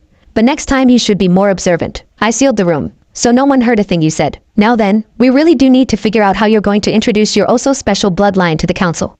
A demonstration would probably help though. No. I'm not going to get those old bastards horny. EW. I felt a gag coming on, blood draining from my face at the thought.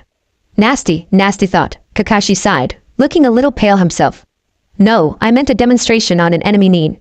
Not once did the thought of you demonstrating on them cross my mind.